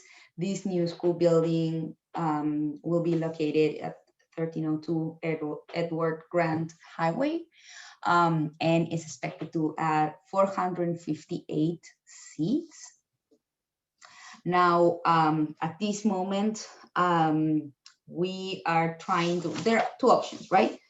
There's an option of opening a brand new school, or there's an option of resiting an existing school. So we are actually taking a look at all those campuses with co-located schools that are actually overutilized, and we are reviewing to see if the residing in existing school would be something we're interested in doing. In that way, alleviating overcrowding. So using this new capacity to alleviate overcrowding, potentially some campuses where there are co-located schools.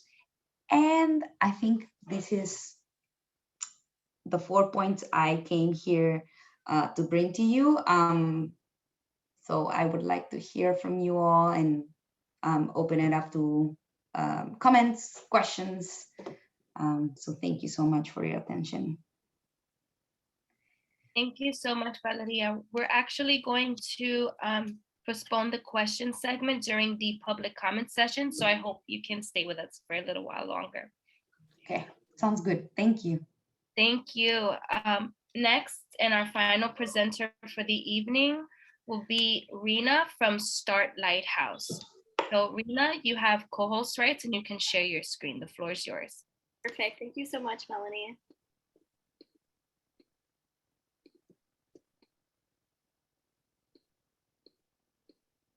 Great. I'm Rena Madani. I am the executive director and co-founder of Start Lighthouse. We are a literacy nonprofit organization that is based in the South Bronx. We are an organization that was formed during the height of the pandemic in response to widespread school and library closures. And ultimately, we are addressing childhood illiteracy in the South Bronx, where we know that there's only one age-appropriate book available per 300 children, as opposed to 13 books in the homes of their more affluent peers. And so we're not only addressing a lack of access, but also a matter of representation, especially when it comes to diversity in children's books. 50% of characters are white and 27% are animal/other. So within children's literature, we already have such a small margin of books that truly center and feature BIPOC protagonists. And so we take a three-pronged approach to the work that we're doing in the community. We have these literary adventures, which are these customizable experiences that are designed to build student home libraries and foster their sense of ownership. We also have Woke Activist, which is our racial justice literacy program, which essentially cultivates an inclusive learning space inside a school where students come together to have conversations around identity, racism, social justice in a developmentally appropriate and relevant way. And then finally, we also host community workshops, and these workshops are meant to empower family members and caregivers in supporting their child's literacy development at home, while also building out their own literacy skills as well. And so our process begins with data and research. We use student demographic and achievement data from our school partners, along with weekly family surveys to ultimately inform the development of our programming. So we also create bilingual comprehension guides and worksheets based on students' language and learning needs. And with this data, we also curate that list of multicultural books based on the school community that we're serving.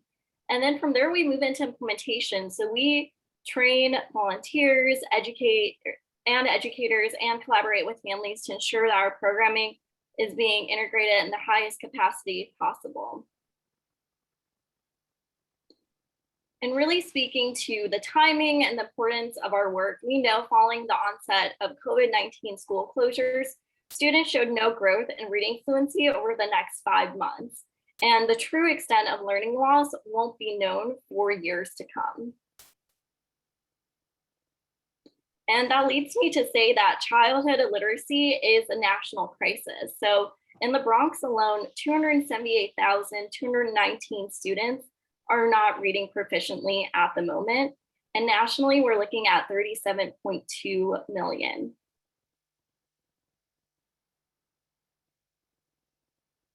And as our organization has grown, we have really leaned into the power of both public and private partnerships. So we have worked alongside publishing companies like Scholastic, Compendium, Mascot Books, Macmillan, Hatchet Book Group, and Houghton Mifflin Harcourt to be able to curate that list of multicultural literature for our students and their home libraries. And in the community, we have partnered with Congresswoman Alexandria Ocasio-Cortez and her educational initiative, which has granted us access to nearly 13,000 volunteers. So we've been able to rapidly grow our racial justice literacy program across the city. We've also worked alongside Mont Haven Fridge to address food insecurity among our students and their families, as well as New York Psychotherapy and Counseling Center to offer them access to free mental health resources and programming. And so in a year alone, we've led over 100 hours of programming to support the development of literacy at home and in school. We've impacted 1,017 students across the South Bronx. We've distributed 4,034 brand new multicultural books to build out their home libraries. And finally, 80% of our students have mastered key foundational reading skills to be reading at grade level today. And this is a testimonial that comes from Danielle Keene, who is the principal at PS5 Port Morris. She mentions, my favorite part of working with Start Lighthouse is their commitment to access. They provide a lot of resources and always ask for family and student feedback. They're so passionate and dedicated to the Woke Activist program. Their team always comes into the school to see the kids. The amount of authors they've exposed our children to is amazing. They've created a culturally responsive environment where our children don't feel threatened or judged. They've felt welcomed into the Start Lighthouse family. This one comes from one of our students, Abdias Retmar, 5th grade student at PS5, who mentions, my favorite read aloud was Separate is Never Equal because it shows you why things shouldn't be segregated, because religion or color, that doesn't mean anything because we all have reason to be there. And really at the core of everything that we're doing as an organization is just this unwavering belief that literacy and destiny should not be defined by someone's race or zip code. And we are a women-led organization. So I've co-founded Start Lighthouse alongside Anya Morales and Brittany Kramer.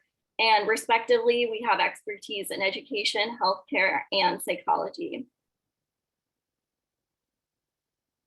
And if you are interested in connecting with us, listed below is our phone number, our email address, as well as our website. And you can also find us on social media at Start Lighthouse. And this is a snapshot of our entire team at a community event that we held in the South Bronx last summer alongside Principal Keene for her students and their families. Thank you so much for this opportunity to just share more about the work that we're doing in the community. I will go ahead and just pop in our website as well as my personal email address. So if you have any questions or would like to continue the conversation, I would absolutely love to hear from you. But yes, thank you again for this opportunity. And thank you so much, Melanie, for allowing me to share more about the work that we're doing. Thank you so much, Rena. So we're going to continue on with the presentation. So if you will allow me just a minute to share my screen.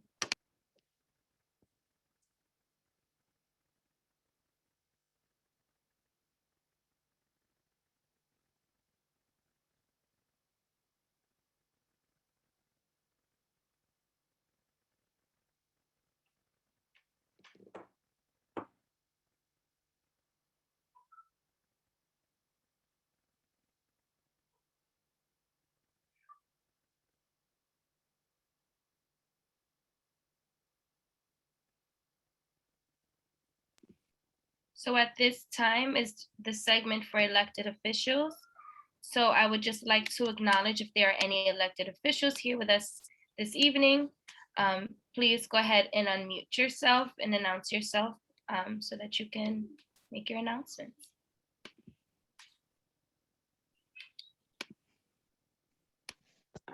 Pardon the interruption, Melanie. If there's anyone in the audience that you wish for me to make a panelist or allowed to unmute themselves, just give me a name and I'll go ahead and do that so that they can speak. Yeah, so should I see that there are 2 hands up in the attendees list? So I just want to make sure. Okay, Stephanie Portillo, let me promote to panelists. I can easily unmute them. Are they a panelist now? Yes, they are.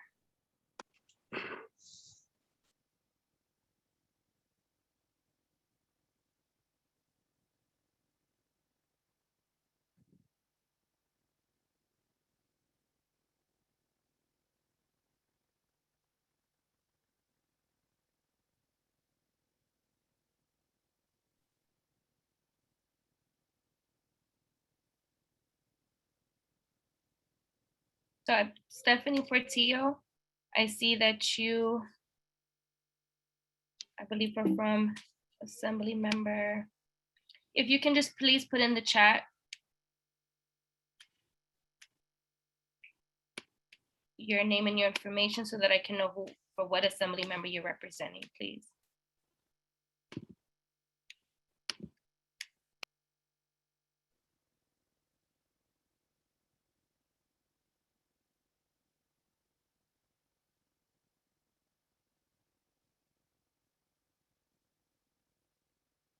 Okay, so Stephanie Portillo is from Latoya Joyner's office. So Stephanie, you can go ahead and unmute yourself.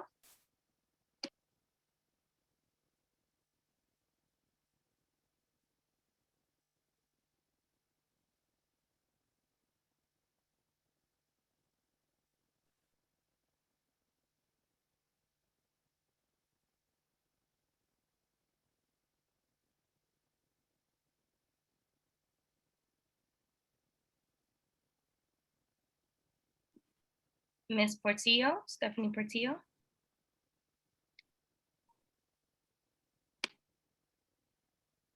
No, we cannot hear you.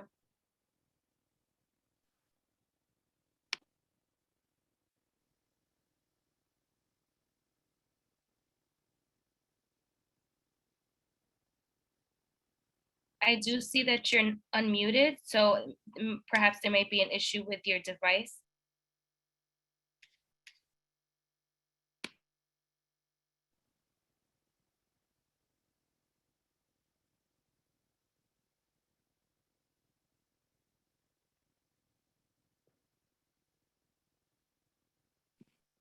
Richard, if you can go ahead and remove, yeah, thank you. You need to make me host again, Melanie.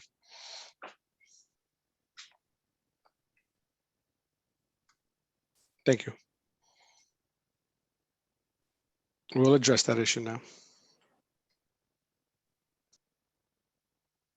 My apologies, everyone. If you can just bear with us and just give us a quick second.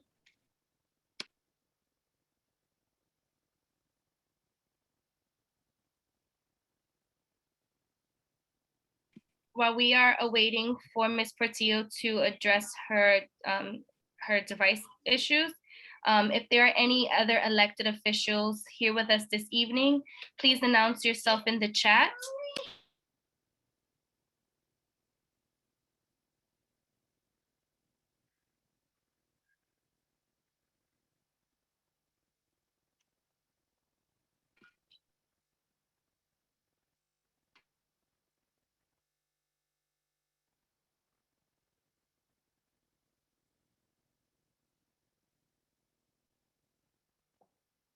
Melanie, hay otra persona que se llama Jasper Scott, que es oficial.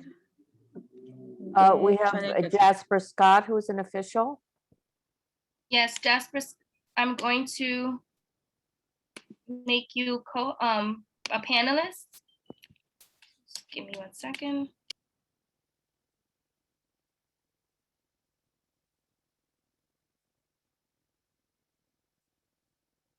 Richard, I don't have those rights because I gave you host rights. So if you can make Jasper, oh, I see him.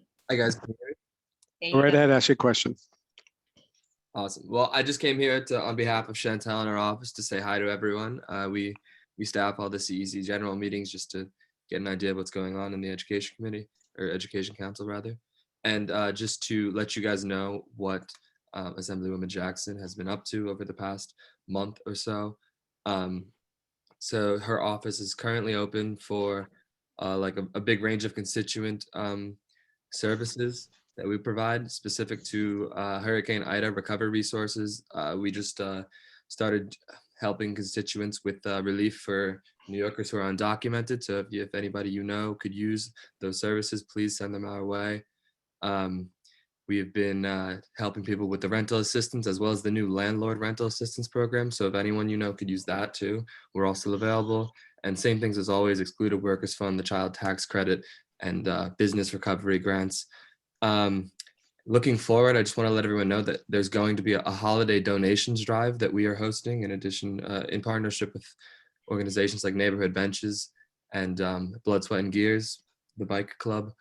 So information about that is going to go out. It's a great opportunity to donate some gifts to be redistributed to underserved families in the Bronx so that the holidays are accessible for everyone.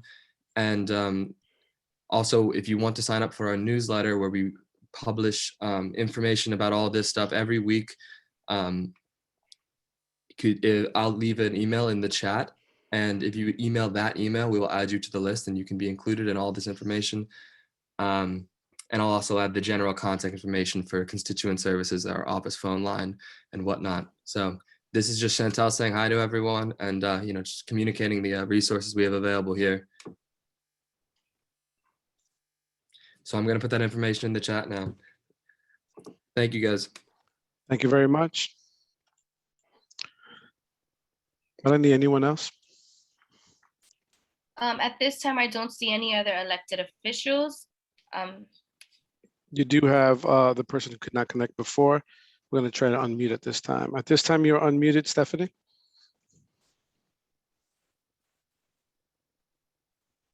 Once again, Stephanie, you're unmuted at this time. You may ask your question.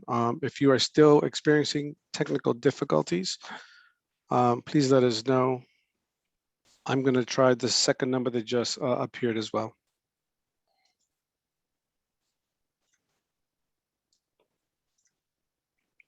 Okay, Stephanie, you are now Hi. unmuted. Can you hear me? We can hear you this time, yes. One All second, I'm right, going to promote you to perfect. panelist at this time.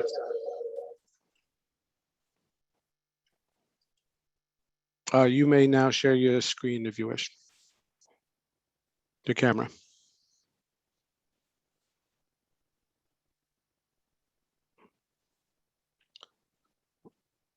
Sorry, you guys. I had to connect on my phone. So you might have two devices on at this time. Someone needs to be muted because we hear the echo. Thank you. Okay. All right, perfect. Hi, everyone. My name is Stephanie Portillo. I am the Deputy Chief of Staff for Assemblywoman Latoya Joyner. And I'm just here. I started attending these meetings. Oops, sorry, hold on. I started attending these meetings about 2 months ago. And sorry, it's still echoing. Give me 1 second.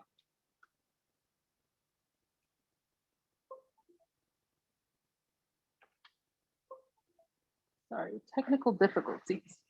All right, so I started attending these meetings about 2 months ago, and I'm always here just listening to,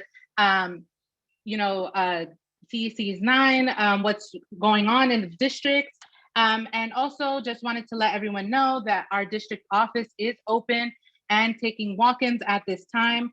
Our district office is located at 910 Grand Concourse, Suite 1JK in the Bronx. And we are open from 10 a.m. to 6 p.m. And we help constituents with housing and landlord support, rental support, applying for benefits, scree, and referring to legal services and immigration services, and helping anyone in the district, find and connect them to resources. We are also hosting 2 Thanksgiving giveaways, November 18th and November 20th. I can also email Melanie the flyer. So you guys can have that and it'll be emailed out to everyone. You must sign up for our Thanksgiving giveaways pre-registration, but we do have 2 giveaways that are happening in the district. One on November 18th at New Settlement, and one November 20th at Bronx Works, 1130 Grand Concourse. And we're just here to serve. I'll put my contact information in the chat, and any questions or concerns you may have, you can contact me. Thank you. Thank you very much.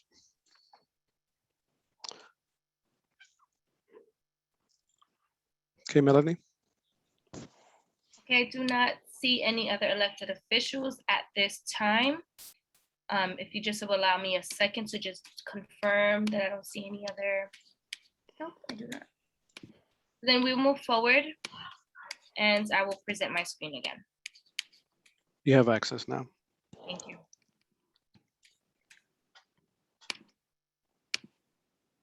And just a quick announcement, folks. Again, I apologize in advance for the profanity. We've locked this meeting so that no one else at this present time can join, so that we don't encounter that as a security measure. But Melanie, we can continue the meeting. Thank you. Aide, you can continue and begin with your president's report, please. Gracias, Melanie. Sí, es bien rapidísimo porque sí me gustaría más bien que los padres tengan la oportunidad de hacer sus preguntas, ya que yo sé que hay varias. Entonces, lo más importante que ahora mismo el consejo está, o bueno, tratamos de hacer es nuestro trabajo con las visitas de las escuelas, lo cual ya habíamos traído un poco a la mesa, o por lo que pudieron escuchar. Señora Molly.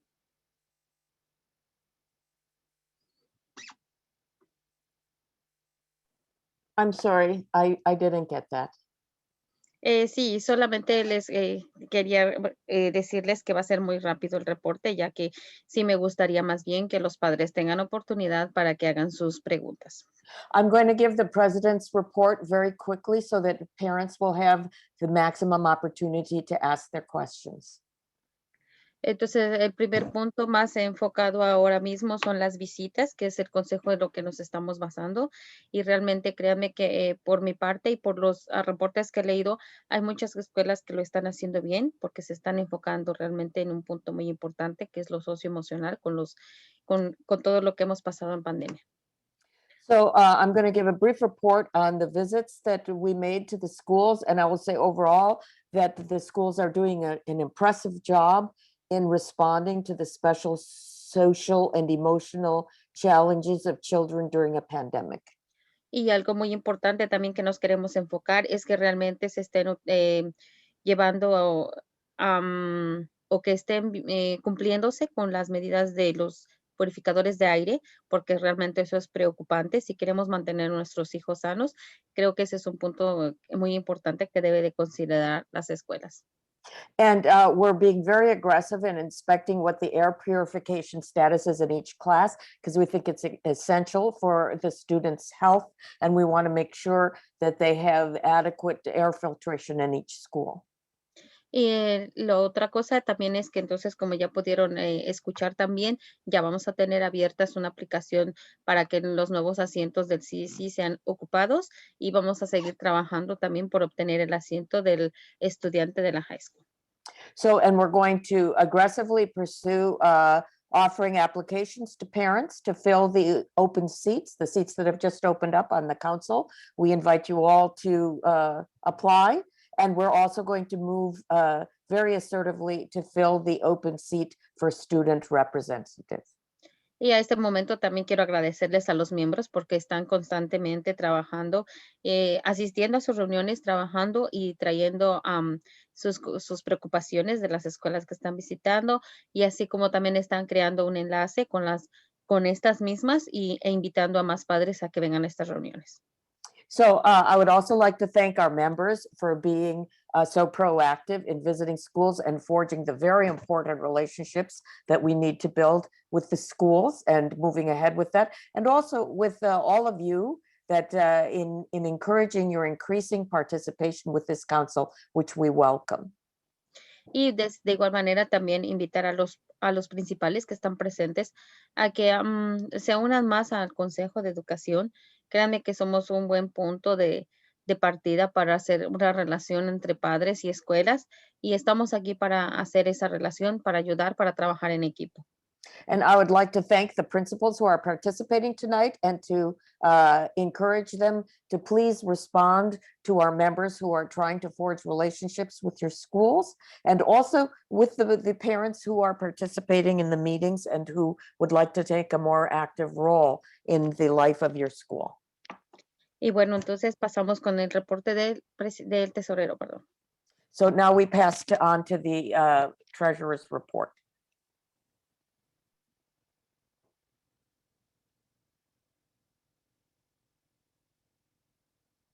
Natasha, you're muted.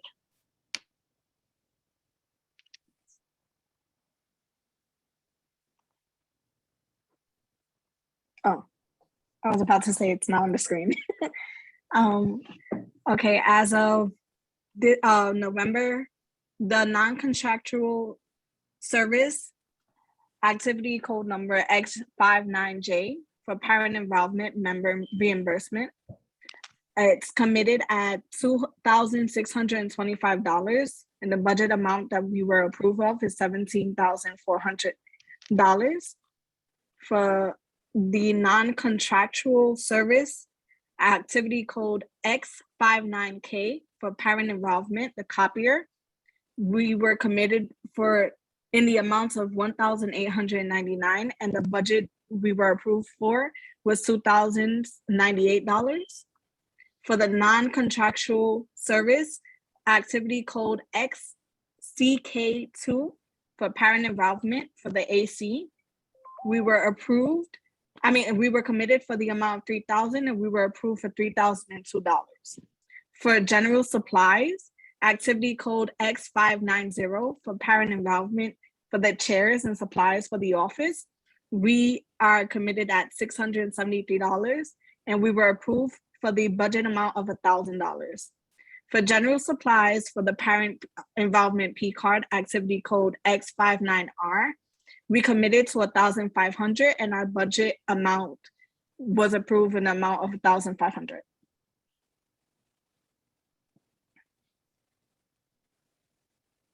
Thank you, Natasha. You're welcome. President Aide, I do see that UFT District Leader Akil Williams is here and would like to speak. With your permission, before we continue on, can we allow Akil Williams to introduce himself briefly? Si pueden promoverlo, panelista, y denle el espacio. Gracias. Could you please promote the panelist?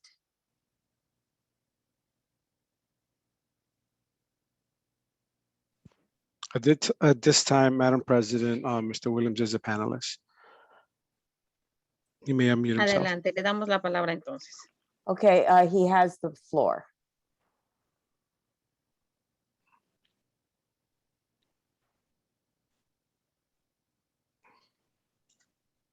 Mr. Williams, you can unmute yourself.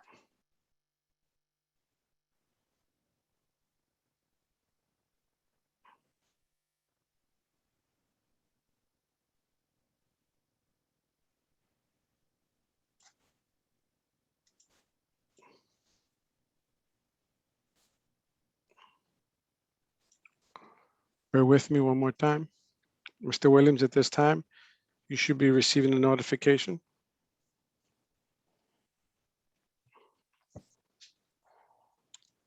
Melanie, as I move to, as I'm scouring through the names, can you just double check that Mr. Williams is actually a panelist at this time? I do see him. Yes, I'm here now. There you go. I just wanted to say good evening to everyone. Can you all hear me? Okay, great. Just wanted to formally introduce myself. My name is Akil Williams, and I'm the new UFT District 9 rep. This is my first CEC meeting with you guys, and I just wanted to just make sure that you see my face and know that I'm here in any way to support however I can. I plan to be a part of these meetings as they occur, provided that I am able to. I just want to say to Ms. Aide Flores, thank you so much, ma'am, for having me today and for allowing me to have an opportunity to speak. Thank you, Superintendent Sherman, for getting that access for you, because I was having some difficulty getting through. But UFT is available to assist in any way. Just also to real quick, we have a couple of district-wide celebrations that are coming up. We have our 10-year celebration and workshop on December 8th, which is a big deal. Superintendent's office and I are working in collaboration to have this celebration for our staff members or members of the UFT who achieve tenure, not necessarily teachers, but also secretaries, guidance counselors, all the like titles that the UFT represents. Also, we are also having a new member celebration on November 30th as well. as the time comes and it permits, I will make sure that I try to have CEC on my mailing list to be able to know of these events as they apply to all the UFT members throughout our district. So thank you so much for the opportunity to address you, and have a good evening, everyone. Thank you so much, Mr. Williams. Gracias por presentarse usted mismo y bienvenido a nuestras reuniones y esperamos que siga continuando viniendo. Thank you for your presentation. We are happy to have you participating here tonight, and we hope you will continue in future. Thank you. Y bueno, llegamos a nuestra parte más esperada, la sesión de comentarios de público. Entonces, por favor, ¿pueden explicar cómo va a funcionar, señor Guevara y Melanie? Could you please explain how this will function, Melanie? And I'm sorry, who's the other person? El señor Guevara. Señor Guevara. Okay, Melanie, is there a slide we're going to share with the process? Don't believe I have a slide up, but. Okay, I'll ad lib. Good evening, everyone. So this is the public speaking session. At this time, what we'll do is we'll start with the Zoom platform, and we'll begin to take questions from folks that have raised their hands. Following that, what we'll do next is we will also pause for our interpreters so that they may check the interpretation rooms to see if there are any questions at that time in those lines. We anticipate a long wait as they field those questions, so please be patient as they do that. Lastly, we will also go into the phone lines. At that point, we will also pause to see if there's any questions from our audience members who might have joined via telephone. One other point that's a little new right now this evening, given the circumstance a little earlier, we do not have the opportunity to chat in the actual chat box. So that has been closed for now, and the meeting is closed, so no one else can join. So anyone who's presently here will be allowed to ask questions at this time. So here we go, folks. We're going to begin with our members, but we want to also offer enough time for our audience members that are waiting to ask questions as well. So I will defer to you, Melanie. You tell me the order of folks that are going to ask their questions, and we'll take it from there if that's okay. Thank you, Richard. So we will begin with Grisel, followed by Natasha Sanchez. And you guys are panelists, so you can unmute. Feel free. Thank you. Good evening. So I do have one question for Max and one question for Superintendent. But Max I forgot her name, Valeria. So with the pre-K, K3 and K4 and kindergarten applications, for schools that do have the 3K inside of the K school, and them having to still do the application, but may not have the option of staying in that same school again for the following year. I know I have brought this up previously in other meetings last year, year before, and there still has not been an answer. Are you guys looking to change the way of K3, K4 kindergarten applications, especially if it's all within the same school? Because I think it's not fair, because there have been cases where parents are losing their seat to someone, although they were in there, to someone else brand new, and then the child not having placement. So that placement issue for K3, K4 and kindergarten is an issue. And for superintendent, so you guys can do it real quick. Many students find art, music, gym, and etc. as an outlet. Would cutting back on those services to receive recovery special education services, wouldn't that add to regression, meaning the motor skills, fine motor skills, all that other good stuff? So Max first, then Sue. Go. All right, so I first want to thanks for having me, by the way, to all of the CEC. And thanks to Valeria for an excellent presentation of our data. So admissions is not our office. As I think you probably know, it's Office of Student Enrollment, but I do know a little bit about it. And I'm pretty sure the way this works is that if you're in 3K or pre-K, you have a priority to kindergarten. However, it's not first priority. First priority is to students in the zone. So if a school's overcrowded, I'm wondering actually if you have any schools as examples, because we don't have as much overcrowding as we used to. That's 70. I'll give you that one. 170, sorry. Oh, 170, yeah. So I Example. could see that. I was going to say 70 shouldn't be an issue, but I could see it at 170. You know, I think the way that the laws and regulations are set up, you know, pre-K, early childhood, that's sort of a new add-on. It's a program at the school. It's not technically a grade. So the students who are zoned have a stronger legal right to attend there than the students who are attending pre-K or 3K. So I don't think there's any plans to revise that. Again, I'm just sort of speaking as someone who's familiar with this. It wouldn't be my office that can enact that change. But I'm pretty sure that's what it is. So you do have a priority, but it's a lesser priority than a zone student. Sherman, go. Okay, I forgot I had a question in there too. I agree with you, and I was very intentional not to name those classes as classes that students should receive recovery services. So ultimately, the principal's got to make that work with the program. And so is it possible that a student would lose a period of some kind of enrichment course in order to provide service? It's possible. And so that is also where the conversation between the principal and the parent comes in, because if you're trying to serve multiple students across multiple programs and you're trying to find that common period, you may run into that sort of thing. But all things being equal, and if you can plan in this way, then those periods should not come from art, they should not come from music, they should not come from physical education.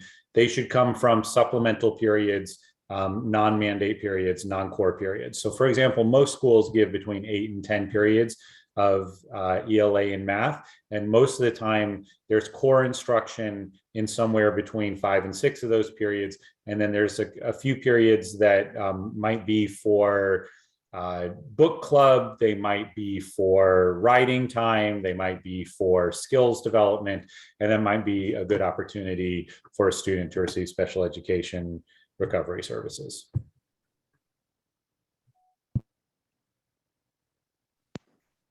Thank you. Next person, Melanie. Yes, we have Natasha Sanchez, followed by Maribel Gonzalez. Good evening, everyone. My question is for Superintendent Sherman. You mentioned something about speeding up rather than slowing down to let the students catch up because it's more beneficial for them.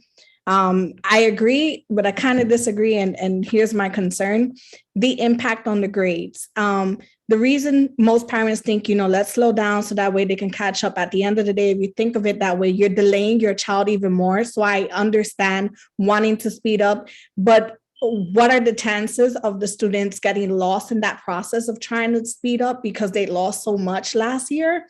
And how is that going to impact their grade?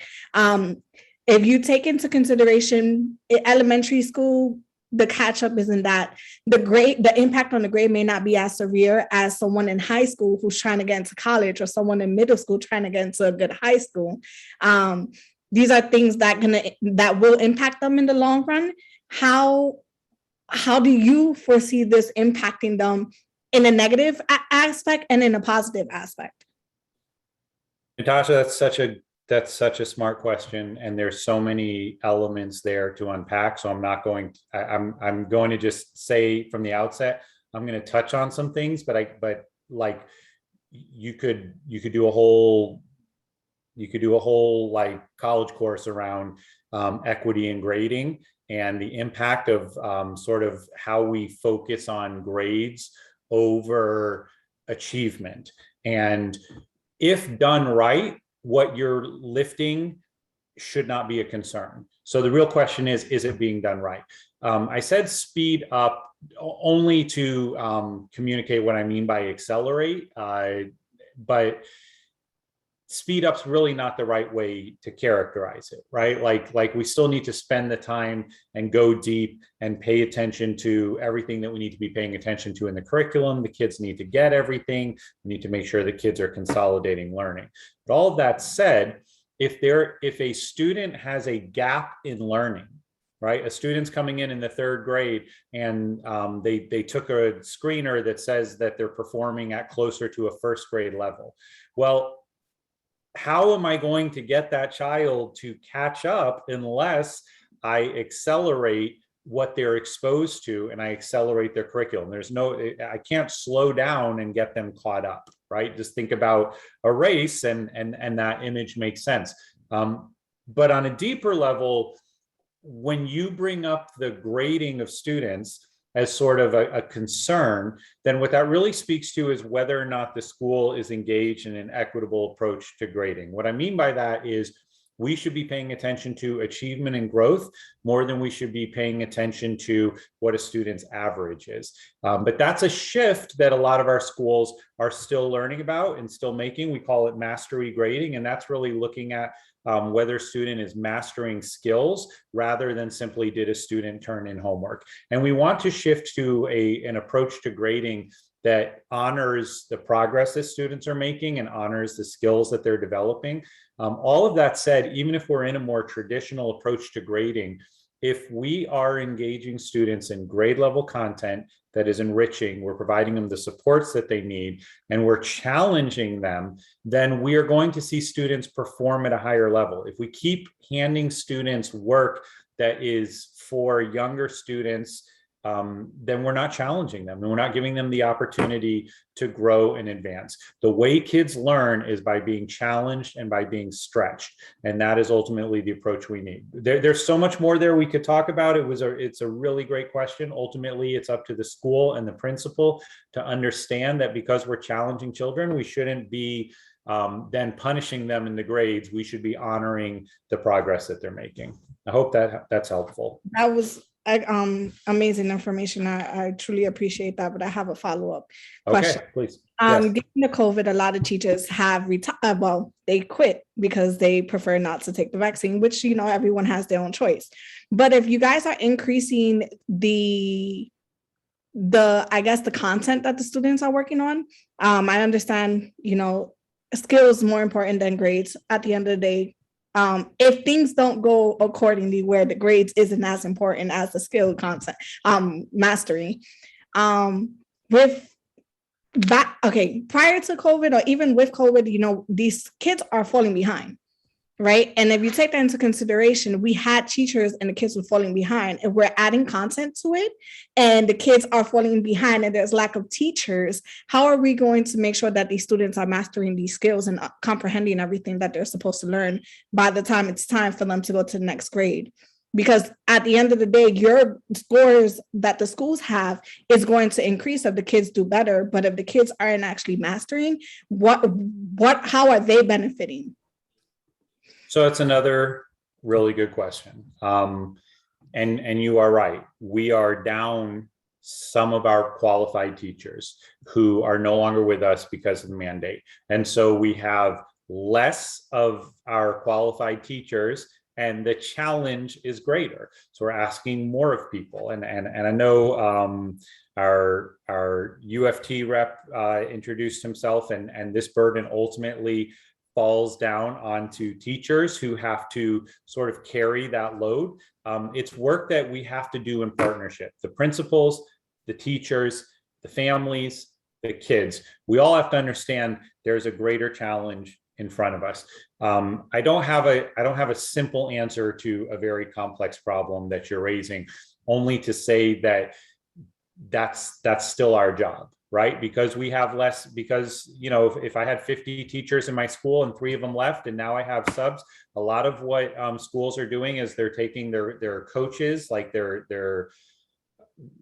when when I say coach, I mean like a staff developer, like a person who's no longer in the classroom, but helps other teachers to get better. They're taking those people and they're putting them back in the classroom. We're taking people from district offices and putting them into the classroom. They're taking deans and putting them into the classroom. What that means is now all those people that supported teacher practice are now in the classroom and not able to support teacher practice. And so everybody is facing that challenge and having to do more. And there's no question that that puts a greater burden on teachers and principals. But in the end, it's the mindset that's going to make the biggest difference. And the mindset is that our kids are capable, that just because they fell behind in remote learning doesn't mean that they are not as smart, as capable, as talented, and that the answer to get them caught up is to provide them with rigorous content and smart and strategic supports, right? So I'm still going to give you a third grade book, but I'm going to help you to access that book. I'm going to work on the text, the vocabulary. There's lots of strategies I can use, but I'm not going to give you a first grade book. I'm going to give you a third grade book. I'm just going to help you to read that third grade book and get you caught up in that way. Thank you so much. Thank you. Great questions. Thank you, Natasha. So now we will have Ms. Maribel Gonzalez, followed by Araceli Figueroa. My first question is to Task Force Scott regarding food service to our children. How are we going to make sure our kids are still being served good quality food, not just cold sandwiches for breakfast, for lunch, but good quality food? Unfortunately, there are schools that share cafeterias. So some schools stay within the classroom to have their breakfast and lunch.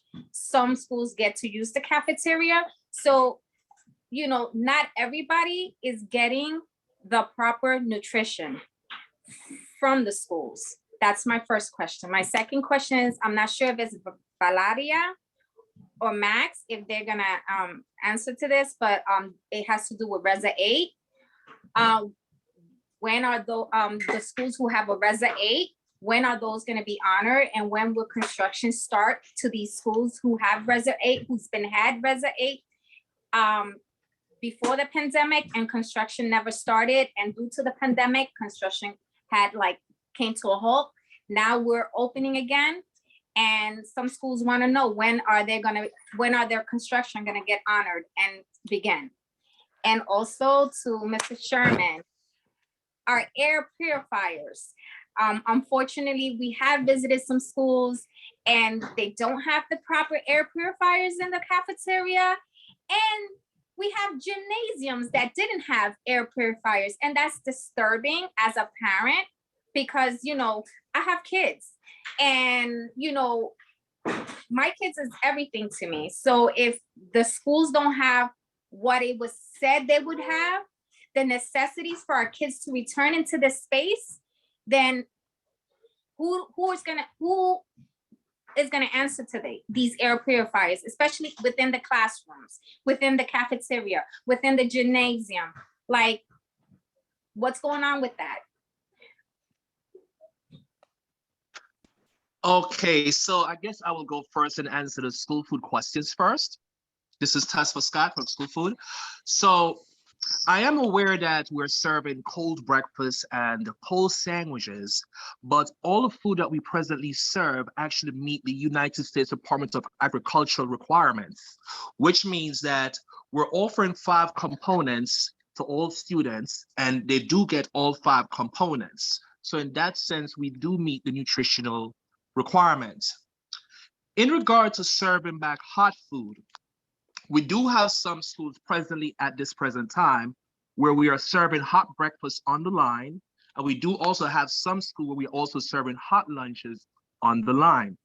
Now, earlier on, I had mentioned that we are serving hot lunches also in the aluminum containers that do go to the classroom, but because of the supply chain issues we're presently having, we're trying to encourage all schools, all principals to meet with their school food service manager so that we can start serving back hot food on the line. In regard to our cold choices, although we do have hot choices also, we also have a mixture of cold choices, which means we'll have the hot choice, we'll still have a choice of cheese sandwich, peanut butter and jelly or hummus for some of the foods that we have present that are halal. I hope that answered your question.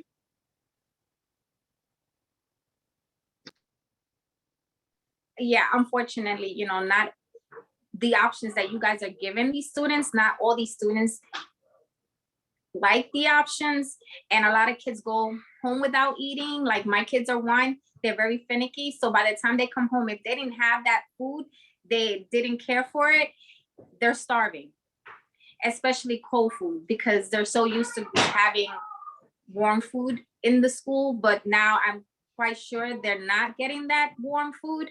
So not only that, you know, parents, not every parent have the time in the morning to prepare lunch for their kids to take.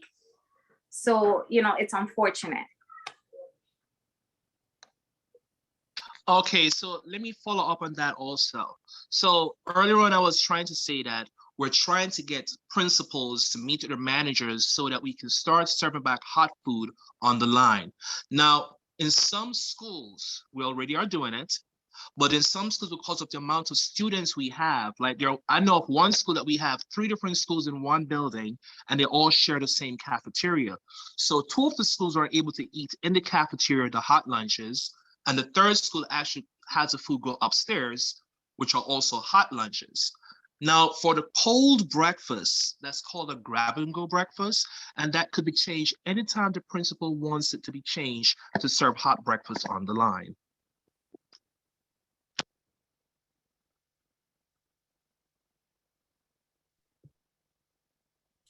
So I'm just going to add to that question that the reality is a lot of principals don't have the capacity to open breakfast on the line right now.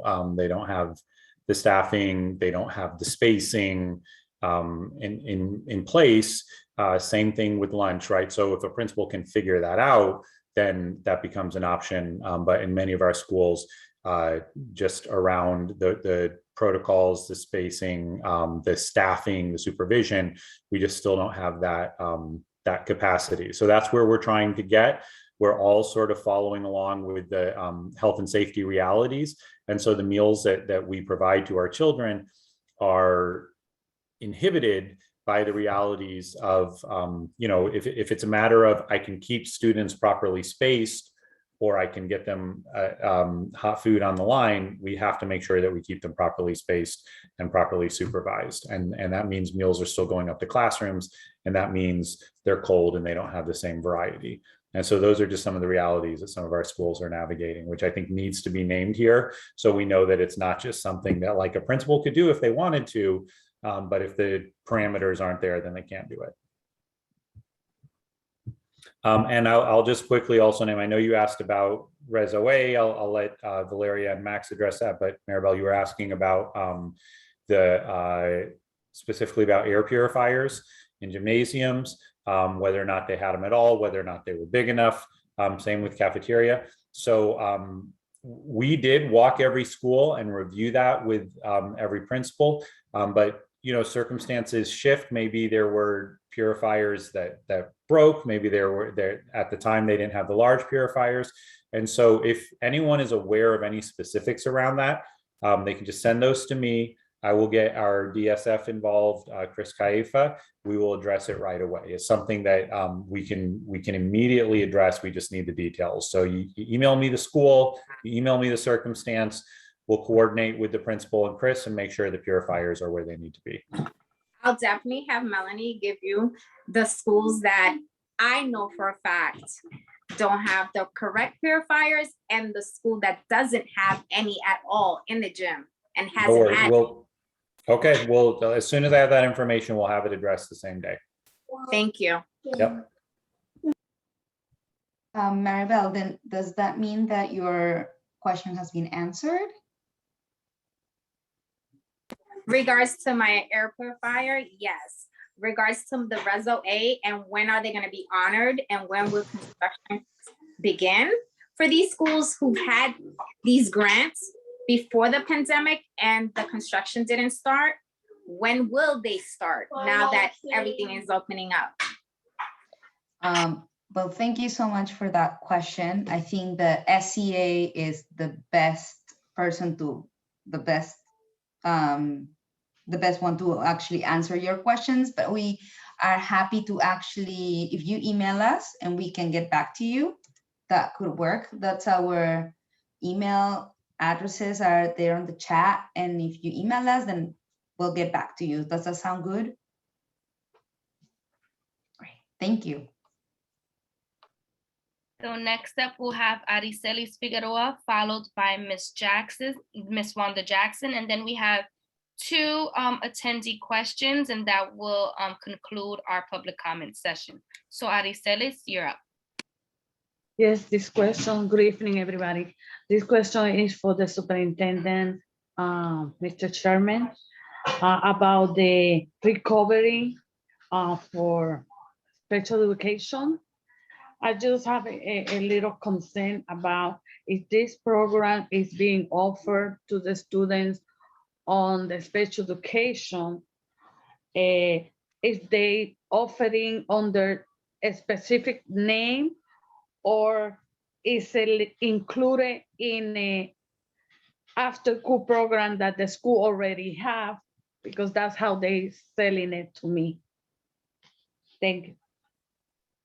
So can I just repeat your question? You tell me if I got the question right. So you're asking, can the program be a part of an existing program, or does it have to be like a separate program under a different name? Is that what you're asking? Is it being added to an existing after-school program, or is separate? So, very good question. The services that are being provided should be specific to the IEP recovery needs of the student.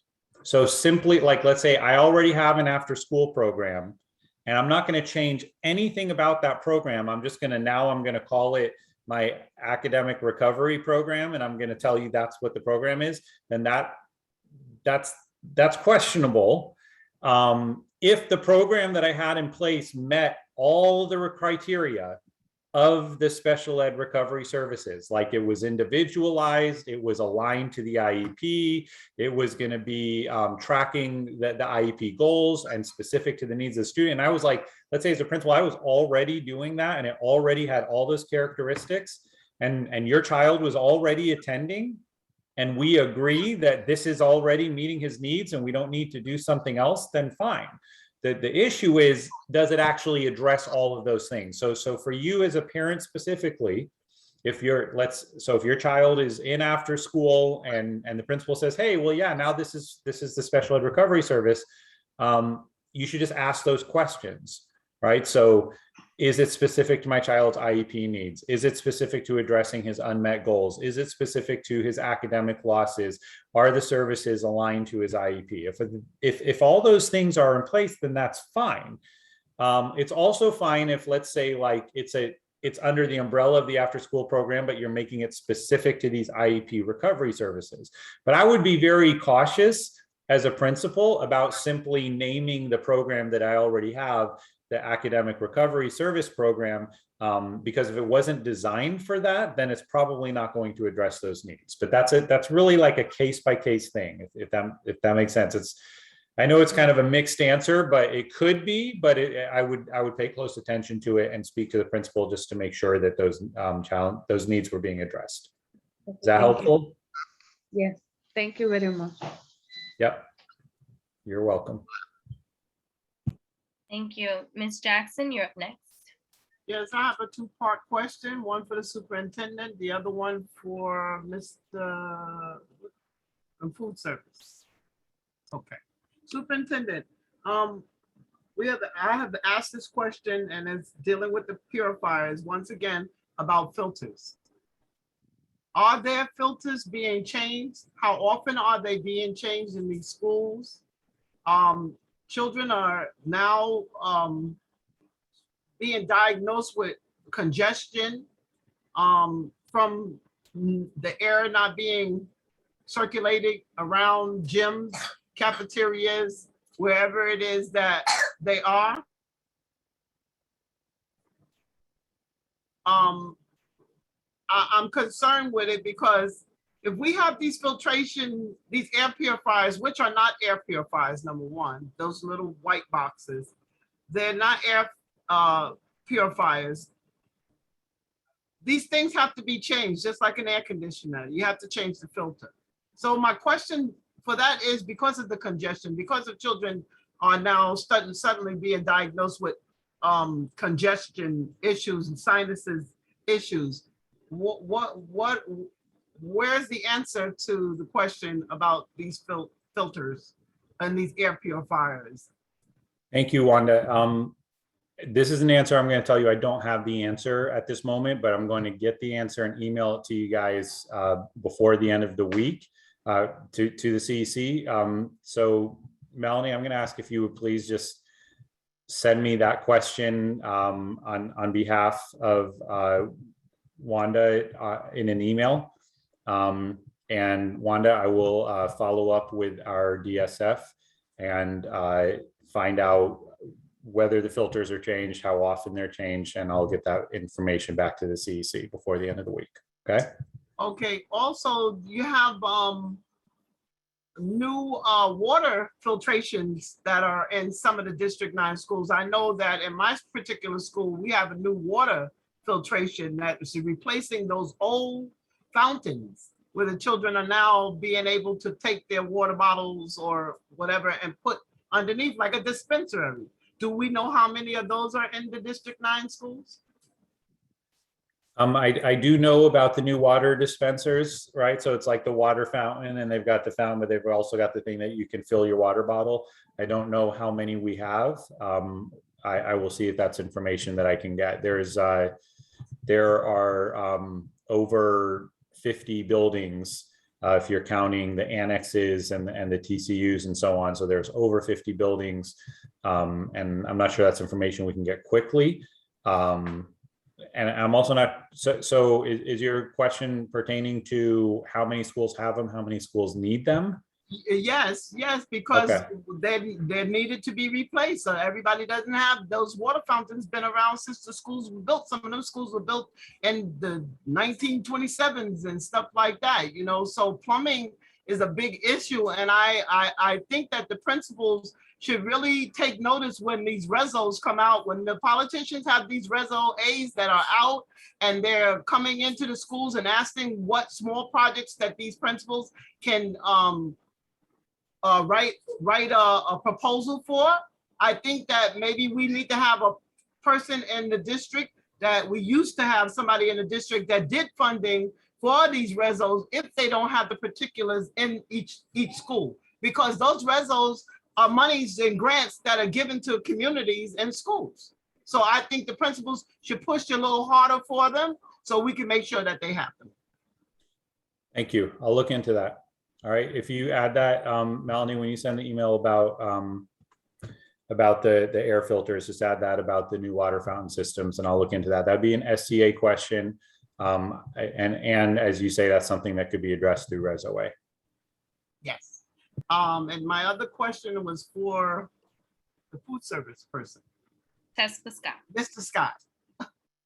Okay, Mrs. Scott, my question to you is now that the children are we're finding out that a lot of children are allergic to milk. They can't contain the milk.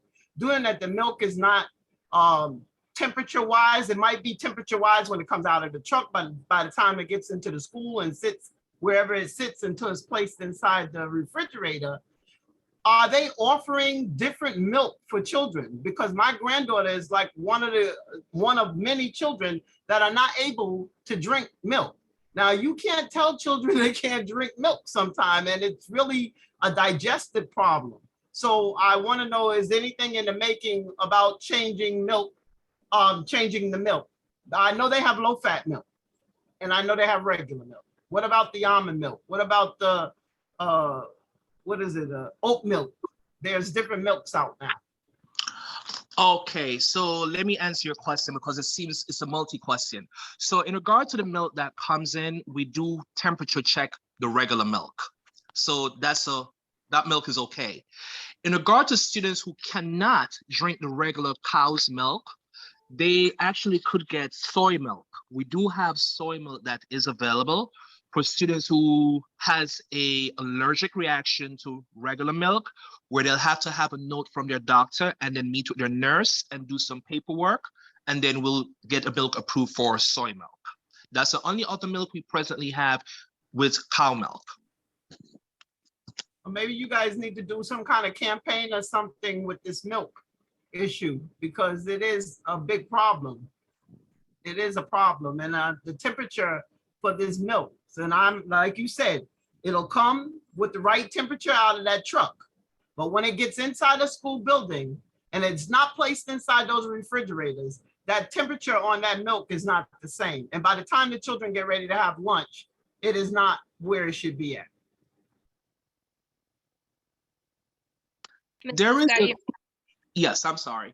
There is a 2-hour window for the food danger zone. So when the milk comes in at the right temperature, whoever accepts the milk actually temps the milk and logs it. And then the milk goes back into the milk chest or even into a very cold fridge to bring it back to temperature. So they do have a 2-window food danger zone that we always try to beat. If by any chance they test the milk and the milk is not at the proper temperature, we do discard it, and we do have backup milk that are shelf life UHT milk as a backup. Good to know. Thank you for your answer. That concludes my questions. Thank you, Ms. Jackson, for your questions. At this time, I would like to go over to the interpretation line to see if there are any questions.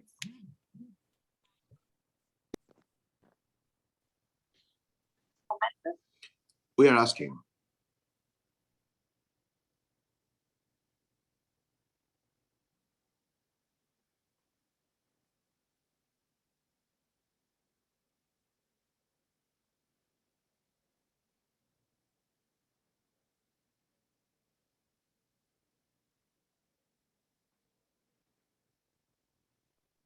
There are no questions in the Spanish line at this time. Thank you, Yarlene. So at this time, I will go to Erica Bravo, who has a question. So you are unmuted at this time. The floor is yours. Hi, good evening. This is for the superintendent, my question and concern, right? We have had 2 incidents in District 9, and I don't know if you're aware, where police have had to come. Today was one of them.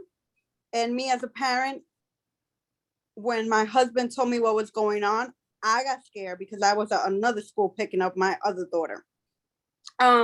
What are we gonna do to work on that? I'm putting safety. I mean, I know we're citywide, police is not in a high numbers, but these 2 incidents that have occurred in our district are very alarming to me as a parent and for the safety of everyone. Thankfully, the schools have acted really quick and managed to get the kids inside and do a lockdown. And I guess the drills are working because the kids are, you know, aware of what they got to do. The other concern is we're not getting told by the school when these happen, when these incidents happen. The only way I know, one, for the first incident, I was late to pick up my daughter and I was told I had to wait because there was a lockdown. And 2, because my husband picked up my son and he was like, I don't know what's going on, but there's a whole bunch of cops. And the only way I figured out what was going on was by the citizen app. And 2, it's a pleasure, Mr. Superintendent, for you to have met my son, Alex, at PS42. I know that. Unfortunately, I didn't get to meet you first, but he did, but it's an honor. Thank you, Erica. And we 100% agree with you that safety is our #1 concern. In our principals meeting today, we started our morning talking about our general response protocols, which you referred to when you talked about the actions that the principals took to make sure that children were safe, whether that's a lockdown, whether that's a shelter in, whether that's an evacuation.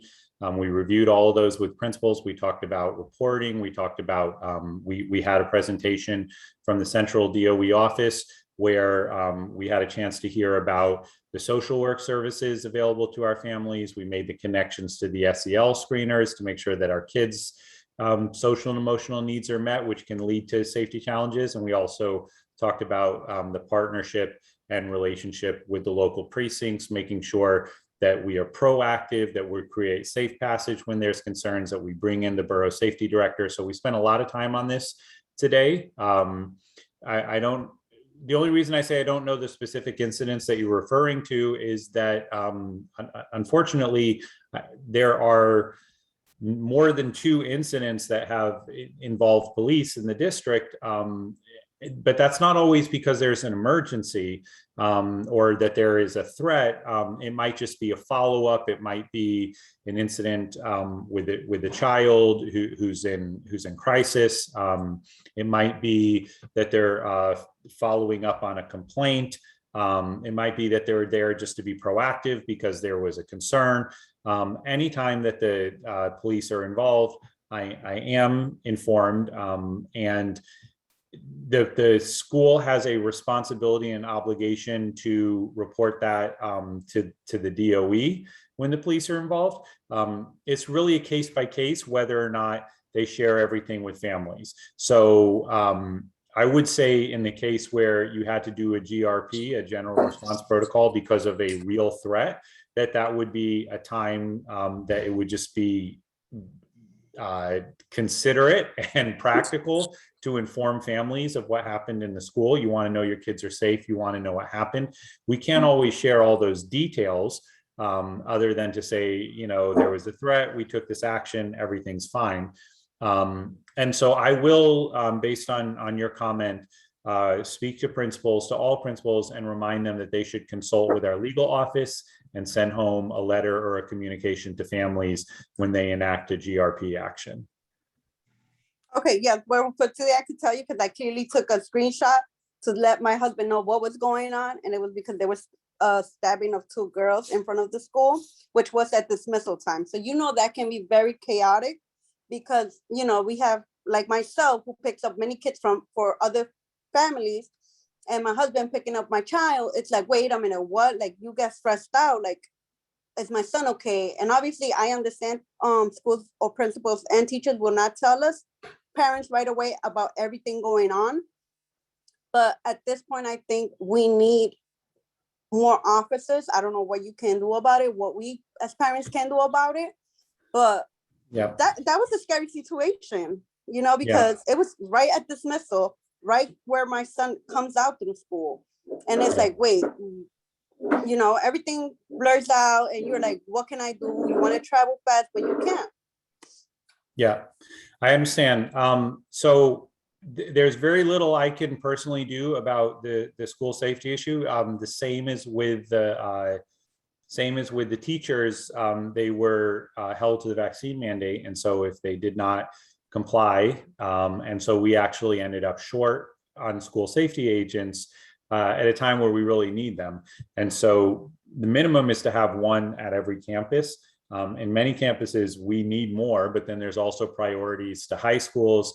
There's also priorities to schools that have scanning. And so we're just, as a system, spread very thin in this area. The other thing I'll say is that school safety agents definitely create a sense of security, but it doesn't matter how many agents you have, certain things like that don't pertain to the school, like something that's happening outside on the sidewalk, they're not necessarily going to prevent that. What's really important is that we are creating strong, socially and emotionally safe and supportive environments inside our schools. And then that outside our schools, that our schools have strong protocols for dismissal, that we're communicating and connecting with families, and that we follow GRP. Of course, it would be better if we had more school safety agents, but given the reality of what we have to make sure that all our systems are tight. I really hear you about the need to communicate with families better, and we're going to address that. Okay, thank you so much. Thank you, Erica. And it was a pleasure to meet your son. Thank you so much. So now we will go over to Gladys Gomez, and then we'll do one quick check on the interpretation lines again before we wrap up the evening. Pardon the interruption, Melanie. We also have some phone numbers that we need to get to before we close out tonight. There's some folks on the call. Ms. Gomez? Thank you so much. Good evening, all. Good evening, Superintendent Sherman. My two questions are for you, sir. The first is. Pardon the interruption, folks. Can you hear Ms. Gladys well? No. Ms. Gomez? Ms. Gomez. Pardon the How are they interruption. getting helped from the Your connectivity just came back. We lost you at the first portion of your question, so we didn't hear that part. Can you hear me? Can you hear me better? It sounds clear now, but it's going in and out. It's a little choppy. Try it one more time. Yep. So for Superintendent Sherman, how is the district office going to help parents get educated on helping their child advance? And I ask this of the district office because in schools, our teachers, while they do a wonderful work, they are tired. And I think their patience isn't all there to explain a 25-year-old, no, I'm kidding. This parent, fourth grade math, right? And it takes patience. And while they're great at helping us, it's also not fair that it always gets put on them. And then I'll be right back for my second one, sorry. Thank you, Gladys. Definitely our teachers are tired and spread thin. We're tired in the district too, but we're here for it. And what you're bringing up is very real challenge around making sure that we have high quality support for families to be able to support their children. Ultimately, this is still something that schools should do. We are going to address this on the district level, which I'll talk about in a second, but I just wanted put out there that family engagement is a core responsibility of schools, and that isn't something that just needs to fall on teachers. That's something that principals plan with their leadership teams. They have access to resources and consultants and people they can bring in who can provide and who can plan and provide those workshops. And it's part of the area that they really have as a core responsibility, is making sure that they're providing that kind of resource and support to families. All of that said, we are also going to provide that at the district level. It's a way to cover if a school is just not able to get to everything. It's also a way to just create another space and to create learning across schools. So as a part of the My Brother's Keeper grant, we have a partnership with a family engagement organization, and we are going to do a series of workshops, whether you call it Parent University, Parent Academy, I can't quite remember what we're calling it, but we're getting that off the ground in the next month. So that's starting in December, and we'll be going for the rest of the year. We're going to have multiple workshops around digital learning, around knowing the curriculum, around special education recovery, and so on. So we'll have those resources at the district level. Great. And just one quick note before I go to my second question, if these could be offered during evening sessions would be great, maybe even a weekend session. Parents that are working can't depend on grandparents to go ahead and attend these workshops because they can't help their child out also, right? So if they could please consider the hours. I know most end up being from 3 to 5, and that's just not helping our working parents. And my second question is, now with vaccines being available for children 5 to 11, there's a lot of misconception, right, that goes around on what's next. One of the rumors that's going around is that if a school hits 80% of fully vaccinated children, the mask mandate will go away. If we could just get clarity on if students should still be wearing masks and from what grade levels are these students. More specifically, is that there's some DOE ran centers that are now no longer using masks. DOE what centers? Ran childcare centers, so the ones that offer, that are daycares, but they also offer pre-K, 3K classes. If they're DOE, they're supposed to be following the mask. There's actually, this got raised at the last CEC meeting, or maybe it was one of my, maybe it was coffee with the superintendent. Somebody talked about seeing people not wearing the mask. Turned out it was a site, it was a pre-K site that was not a District 9 site per se. So under my supervision are the 47 community schools and the district pre-K center, but there are pre-K centers across the district that are like pre-K programs that are DOE funded, but that are like local community programs that are not under my supervision, but they are under DOE guidance and accountability. And any space that is a DOE space, masking is still the requirement.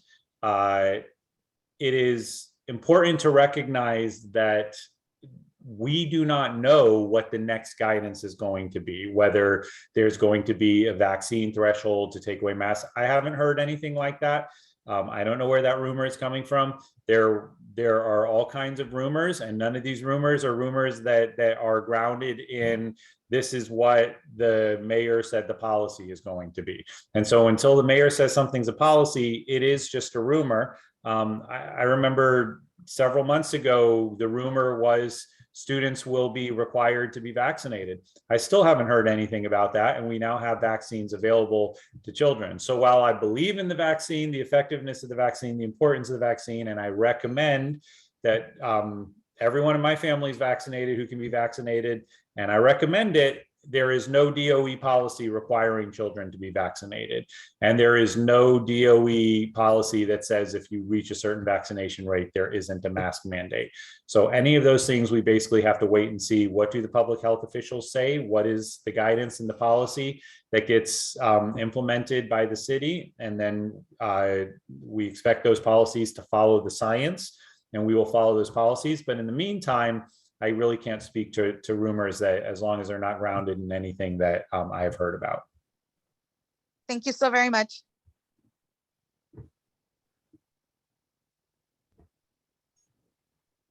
Thank you, Ms. Gomez. Richard, if we can just do a quick check to see. Absolutely. So at this time, we're going to, and again, we appreciate, we're a little over time. We appreciate your patience. Great questions. A lot of folks that are still on the call sharing some very important information.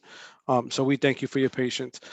We're going to go to the phone lines. I'm going to start with the number that begins 1203 and ends with 224. At this time, you are able to ask your question if you have one. If you don't, just let us know that you don't have one and we'll move on. So number 203 ending with 224. At this time, if you have a question, you may ask your question. You may unmute yourself. Okay.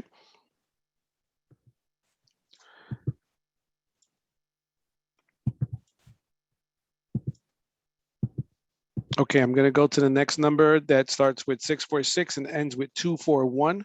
At this time, you may ask your question if you have a question at this time. Number 646 ending in 241. You may unmute yourself and ask your question.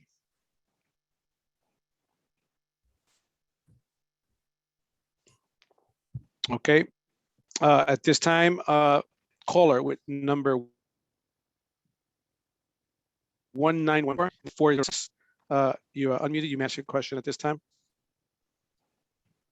Once again, caller number 914 ending in 406. If you have a question, you may ask your question at this time.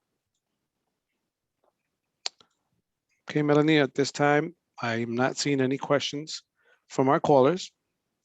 So we can continue. Thank you, Richard. So that'll conclude our, we can continue now with adjournment. So, I'm sorry.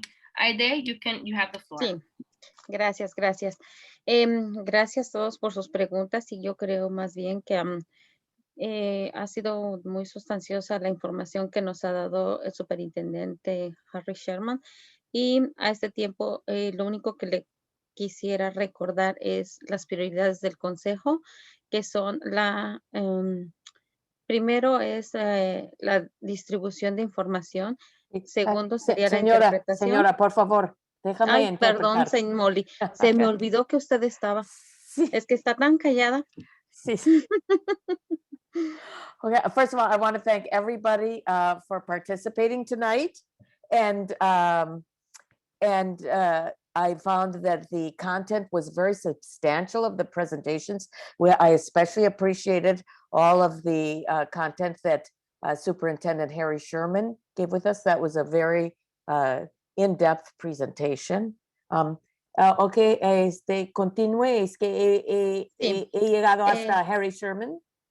Sí, entonces, recordándoles solo las prioridades que tiene el consejo en cuanto a los talleres o las, sí dijo talleres, ¿verdad? Que iba a dar con lo de Parallel University y todos esos tópicos que mencionó, en cuanto a que tiene que ser en el idioma adecuado para los padres y que se pueda distribuir esos flyers o esa información en tiempo y forma, porque a veces es tarde y los padres no se enteran de estos workshops. I would like to bring to everyone's attention the importance of getting information about the upcoming workshops for parents given by the city, that this information needs to be distributed with enough time in the mother tongue of everyone who receives them, so that everyone can be informed with ample advance notice in their own language of these important events. Y también yo creo y considero que tenemos muchas más preguntas en cuanto a todos los temas que se trataron el día de hoy y que a lo mejor no se profundizaron por el tiempo, pero vamos a tratar de colectarlas y se las vamos a enviar como consejo a Melanie, y Melanie las vamos a repasar y yo te dejo saber en cuándo tú se las puedes enviar al señor superintendente. I'm sorry that due to time constraints, not everybody got to ask the superintendent a question or receive an answer in the depth that they deserve. And I'm going to have Melanie go over all of the questions for the superintendent that are in the chat, and we're going to pass them along to him so that everybody will have a chance to have their question answered, I promise. Ok, bueno, pues a este tiempo me quedan más que agradecerles a todos por estar en esta reunión y mucho gusto por verlos. Gracias por su participación, Richard, Melanie y miembros del consejo, así como los intérpretes, y creo que es tiempo de cerrar con esta reunión.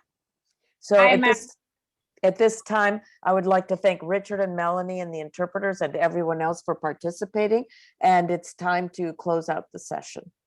I'm Maribel Gonzalez. Motion to adjourn the meeting. Second, Wanda Jackson.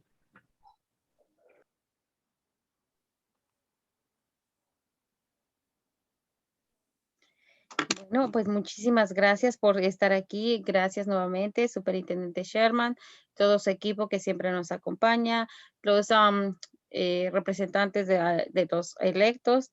Gracias por estar aquí, a los presentadores y a los intérpretes, por supuesto, y nuestro principal participante, que son los padres. Muchas gracias por asistir.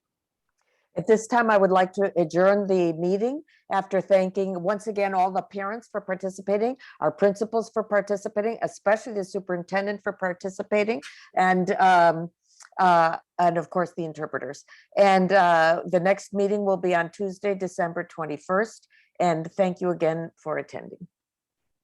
Good night. Thank you. Good night. Gracias, buenas noches, superintendente. Gracias, Thank Aire. you so much. Gracias. Three, Bye. Hasta la vista. Bye, two, bye. one. Bye. Hasta la vista.